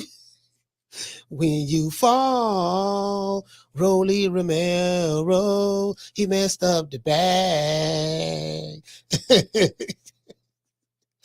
I'm moving to 147 to be the undisputed champ. Go tell Booz and Brian Norman Jr. that I want next. Shout out to Devin Haney. True. Hey, But this ball man taking the easy matches. Fight another ball. Hey, Tito, it ain't hard getting in box rec, dog. I'm telling you, dog. It ain't hard at all. Hey, bro, it ain't hard. It ain't hard. It ain't hard. It's not hard to get in box rec in the top 10. I got the nigga in the top 10, boy. Man, how he got the top 10? He's 0-0. He ain't fought nobody yet. Yeah, dog, but he good, though. He good. Well, hold on. How he got the top 10 on Box Rec, and this man got a 0-0 record? I'm just saying, dog, you ever seen him shadow box? I ain't never seen him shadow box. Man, I'm trying to tell you, but that man be shadow box. Have you ever seen him hit the hand mitts? Man, that man, you know all that stuff, all that fancy stuff that Floyd Mayweather used to do on the hand mitts? Yeah, he do the same thing. For real? Yeah, man, we got to put him in the top 10 Box Rec. True. Yeah, dog, we got to put him in the Box Rec, dog. He was looking good. He was looking good on the hand mitts, dog. Yeah, for real? Yeah, them hand mitts, I'm trying to tell you, dog, my nigga. But he was throwing hands on the hand mitts, dog. That's all you need. Hey, look. Hey, that's all you need. Yeah, he was shadow boxing good, bro. Just imagine. You see how he hit them hand mitts? Yeah. Just imagine what he'll do to Tank. True. Hey, shout out to Willie Sumlin. Hey, Willie. Hey, they be sitting back. Hey, bub. Bubba be looking good with the hand mitts. Just imagine what he'll do to Tank. Hey, Carter, what's the name where you calling from? You the last call. Martin from Oakland. All right, Martin, you the last call. Talk to me. Yeah, Coach, you right on the money about them ranking systems because Joe Cordina, remember how he was supposed to fight Shakur before Shakur hurt his hand? Yeah, I remember that. Yeah, so Joe Cordina was coming off a knockout loss for his 130 IBF belt. Yeah, I remember that. You know, the only reason I know this because I'm a diehard fan of Shakur and all his little antics. So what does a punk-ass WBC do just to justify Shakur fighting him? They rank him number 8, coming off a knockout loss in another weight class, Coach. Yeah, I remember that. And look, Coach, just to add insult to injury, you know how like fighters typically they fight in a particular sanctioning body's ranking system. Yeah. You know, they win all the little Reggie belts and the the international belts, the NAWBO belt, all that, yeah. That man ain't never fought for no WBC minor shit. No youth title, no Latino title, no European title. Everything has been IBF. So how the fuck is the WBC ranking this man number 8? Just because he was going to fight Shakur. You know what I'm saying? And that ain't on Shakur, but that just shows you how funny style these motherfucking sanctioning bodies be, where anybody could be ranked, you know, in the top 5, top 10 for whatever reason. You know what I mean? Just because it, you know, justifies a title shot or whatever. But damn, to have Shakur, I mean, to have Devin number 2 ahead of champions and ex-champions, the fuck are they thinking? I mean, if you want to do that, cool, but make them fight Boots. You want to do that, fine. He fights the winner of old boy from Japan versus Ryan Norman. None of this more tune-up type shit. You know what I'm saying? Fight the big dog. Fight the big dog. Otherwise, bring your punk ass back down to 140. Fight the winner of Hitchison and Cambosis again. You know what I'm saying? Like, shit's getting ridiculous, Coach. You know, but what are you going to do? All right, shout out to Martin, man. Salute, fam. Old Town, stand up. Yeah, man. I'm just, all I'm saying is, I can get you right in there right now, man. You get what I'm saying? It ain't hard. It ain't hard to get in a Box Rec. Shout out to Polo Buck. Hey, okay. Dropping that quarter of a dub. He say salute, coach, in chat. Yeah, salute to you, fam. Polo Buck, salute to you, brother. Yeah, man. I'm trying to tell you. Obviously, listen. You don't even check this out, fam. You don't even have to have a fight in our division to get ranked in Box Rec. Hey, what weight class you fighting at? What weight class you come from? I fight at 126. Okay. You move it up a weight. Yeah, I'm finna move up to welterweight. Okay, don't worry about it. What fight you just had? I just had a fight at the catchweight. Yeah, we finna make you number 2. But I ain't had a fight at welterweight yet. Don't worry about it, dog. It ain't about you. Don't need to have no fight at welterweight. Just the fact that you said that you moving there, we automatically gonna put you at number 2. But I ain't fought nobody at welterweight yet. I ain't had one sanction fight yet. Don't worry about that, dog. Look, we got this here. We gonna put you number 2. We already know you the number 2 fighter ranked in the welterweight division, even though you ain't had a fight at the welterweight division. That's how this. Don't worry about it. Just set up. We know what we doing. True. And we gonna put you over, but we gonna put you over all them dudes. Brian Norman. Oh yeah, you way better than Brian Norman. You beat him. Yeah, you. Let me, in 2 divisions. Get what I'm saying? You'll beat him. We ain't worried about him. Yeah, and then the other dudes. You get what I'm saying? It's about putting butts in seats. And I'm like, man, I would love to talk to them just to find out, just to see if they're gonna tell me the truth. You get what I'm saying, Jamie? I just want to say they're gonna tell me the truth. How do you come up with your ranking, sir? Well. Like, what's the common denominator when you decide to put somebody in the top 10 in box rec in any division? You get what I'm saying? So it is what it is. So we go. Nah. Hey, shout out to the Cardenas. He say nah. Me and Roach. Do I want to stay at 135? I guess you talking about Lamont Roach. It is what it is, man. All I'm saying, fam, is, listen, we got the fights going down tomorrow night. Y'all know what time it is. The fight's going down tomorrow night. Top ranked card. We got Pro Box as well. It is what it is, man. Shout out to everybody. We did this for the hood. I want to thank the whole hood who came out here. I love y'all. I did this for the hood. Y'all know I beat that boy. Shout out to me. Since today is Tender Running Fridays, man. Shout out to all of the lovers out there. Make it last. Make it last forever. Don't let I love me.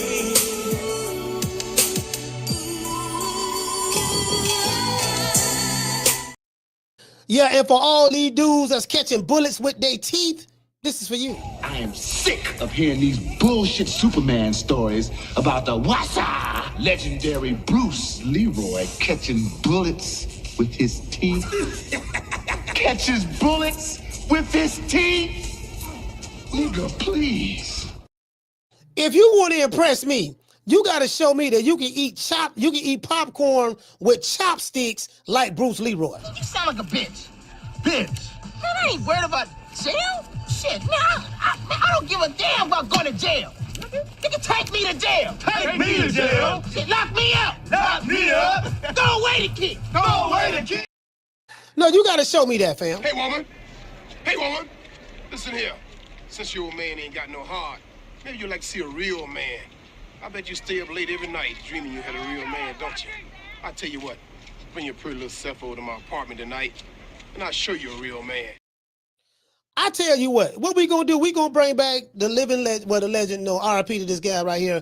We gonna bring back the legend, Rocky Marciano. Tell Devin Haney and Ryan Garcia, if they really want to prove their worth, we gonna bring back Rocky Marciano. What about Rocky Marciano? Oh, there they go. There they go. Every time I start talking about boxing, a white man got to pull Rocky Marciano out their ass. That's the one. Rocky Marciano. Let me tell you something once for all. Rocky Marciano was good, but compared to Joe Louis, Rocky Marciano ain't shit. He beat Joe Louis's ass. Hey, that is true now. That is true. Listen, he did beat Joe Louis now. You did. We the Charlo twins. We known for calling everybody out. Please call these people out. Listen, the whole world's looking at you. Call these people out, What's up? It's the Jamal the Hitman Charlo. Let's get it. Who won it? Name them names, man. They know who they is. Name them names, please. The names need to be named. They know who they is. The Mexican monster. Mexican monster. Hello. Hey, man, shout out to CJ from the 504, man, for becoming a member, man. Salute to you, fam. You know what it is. Shout out to CJ from the 504. Hey, look here, man. Y'all check this out, man. We got to bring it back to big time boxing. Don't ever forget, when I found you, you was strung out on coke. When I found you, you was like a big house, contemplating about killing yourself. So don't you ever forget who brought you to big time boxing. I drugged you back. I brought you back. I provided food and put food on your table for your family to eat. And I'm doing it for the second time. So don't you ever forget that. I will say this. I am kind of disappointed in Jamal Charlo, being that Caleb Plant had no slap the taste out of his mouth. And then now I see both of them on stage standing there next to each other. Like, how do you,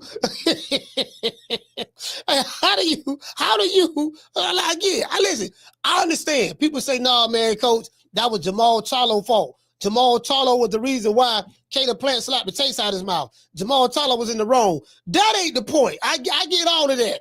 But how do you, it's the optics, fam. This dude slapped the taste out of your mouth in front of your boys. called you a boy and told you to come get some.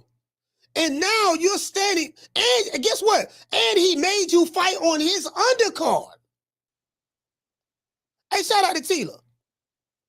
And he making you fight on his undercard. I'm just saying, like for me, like if I was talking to him, I'd be like, my nigga, you let that white boy slap you, this man slap the taste out your mouth in front of everybody, fam. And then you fighting on this undercard, and then you gonna stand right next to him on stage.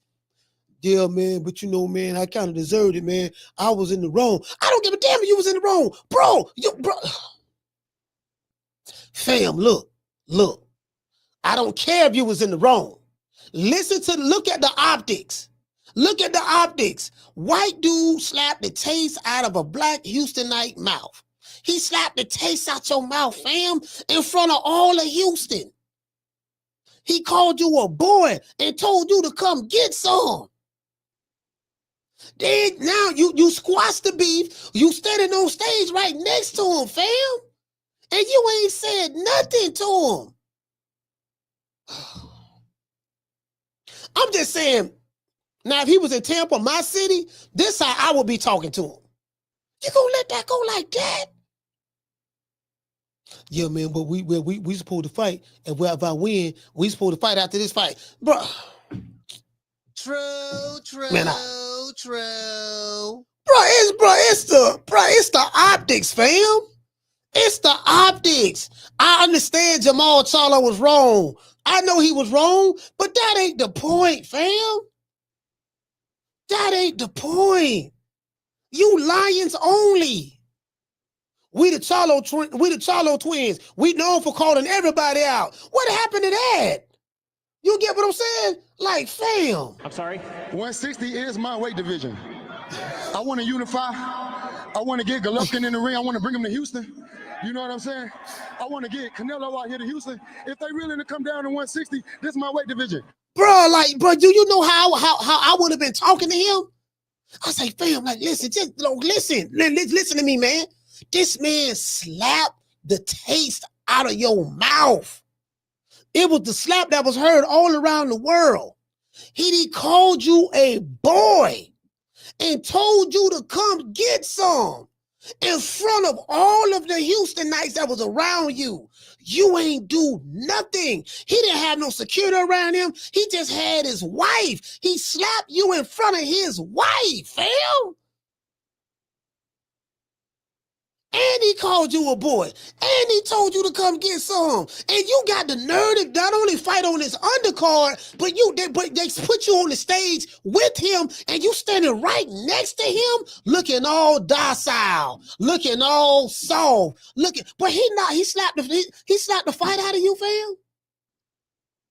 I'm just saying it couldn't have been me.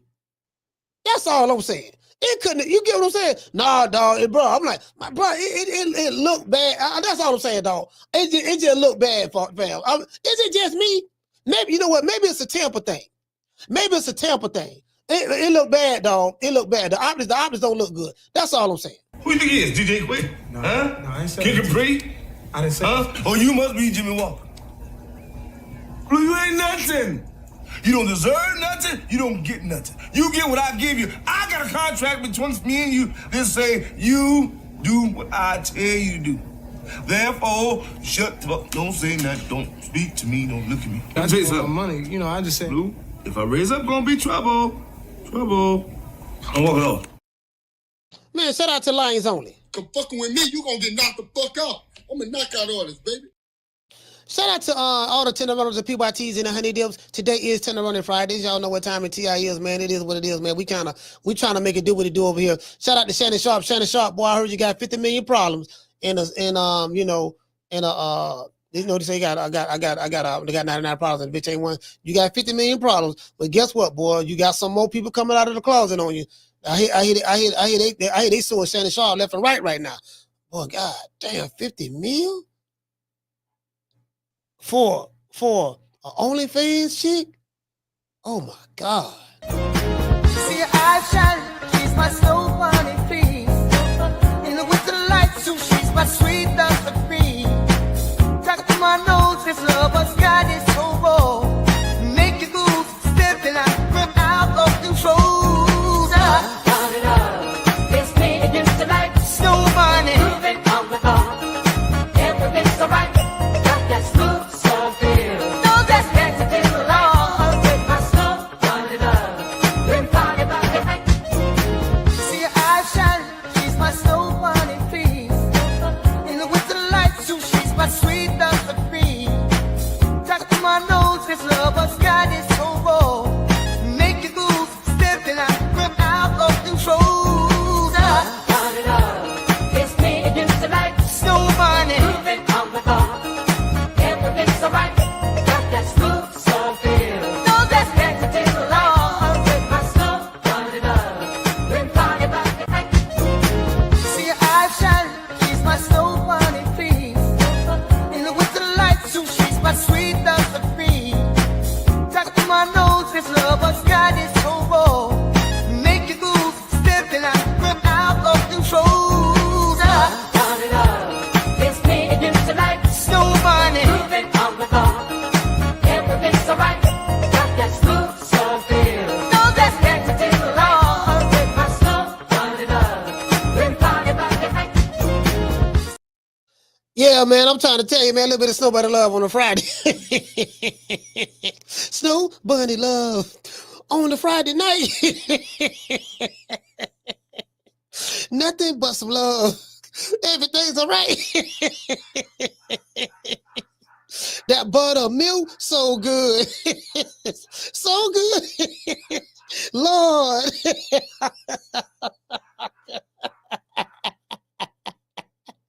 That's nobody love. You know tonight's the night.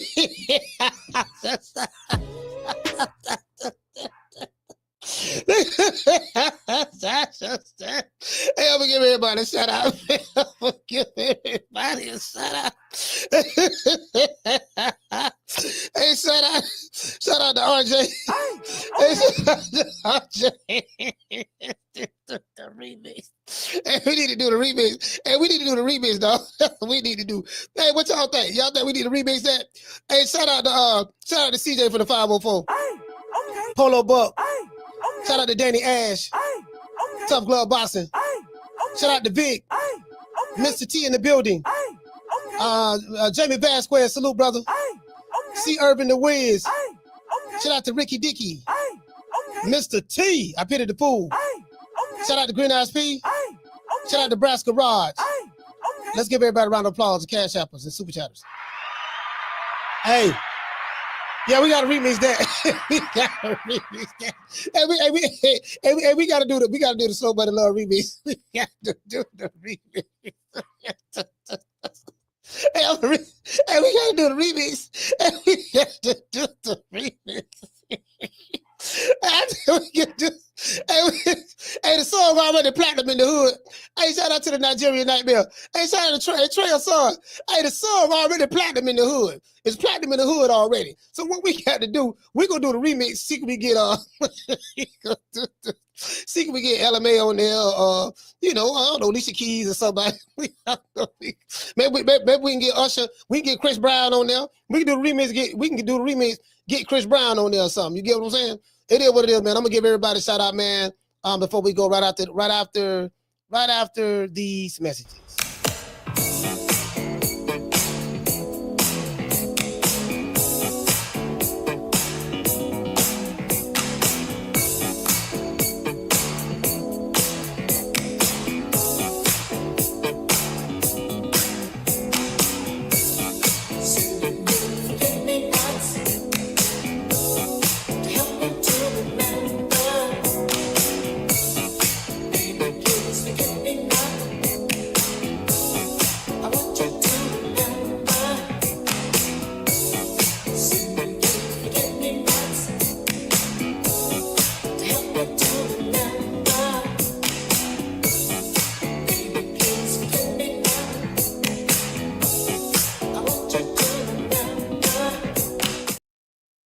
Yeah, man. Yeah, we gonna do the remix, and we gonna remix that. and we're going to the studio first thing next week. We go to the studio. Yeah, dog. I called K Dot. K Dot say he wanted to get on it too. I called K Dot. Beyonce say she'll think about it. You know what I mean? I got Chris Brown. Chris Brown say he down. I got Chris Breezy coming. You know what I mean? Drake. I got Drake. Snow Buddy Love remix. We hey, we already platinum in the hood, so we finna take it to another level. Hey, shout out to Trey Son. Hello. Hey, shout out to Jason Phillips. Vic. Highlight Space. Shout out to Mr. Ruben Allen. Mr. AGR. SP got beats. Karma Serene. Shout out to Miss Black Panther. Oh, it is what it is, man. Hey, shout out to Steph. Tyrese in the building. Who else we have? Shout out to Jason Phillips. Schoolo X-Man. Jamie from New York. Mr. Curtis Robinson. Hey, shout out to Gray, man. I spoke to Gray this morning, too. WMS 702, salute, brother. Round 1 is in the building. Herb Winston, salute, fam. The lovely Tagger to GG. Shout out to the aircraft carrier. Shout out to Next Gen Sports, man. Keena. Shout out to Nah. I mean, he said we got to get Iggy Azalea. Hey, man, we got to do the remix. Hey, now hold on now. We got to get permission from Dr. Umar Johnson. Dr. Umar may not like it. I'm gonna have to talk to the Prince of Pan-Africanism to see what we can do. I'm gonna have to talk to the Prince of Pan-Africanism to see what we can do. Let me say it 3 times like Dr. Umar Johnson. I have to talk to the Prince of Pan-Africanism to see what we can do. Now, if y'all don't believe, if you don't believe that I got to say it 3 times like Dr. Umar Johnson said 3 times, if you don't believe that I have to say it 3 times like Dr. Umar Johnson got to say it 3 times, watch this video. And by the way, ladies, and I'm telling you the God's honest truth. By the way, ladies, I'm telling you the God's honest truth.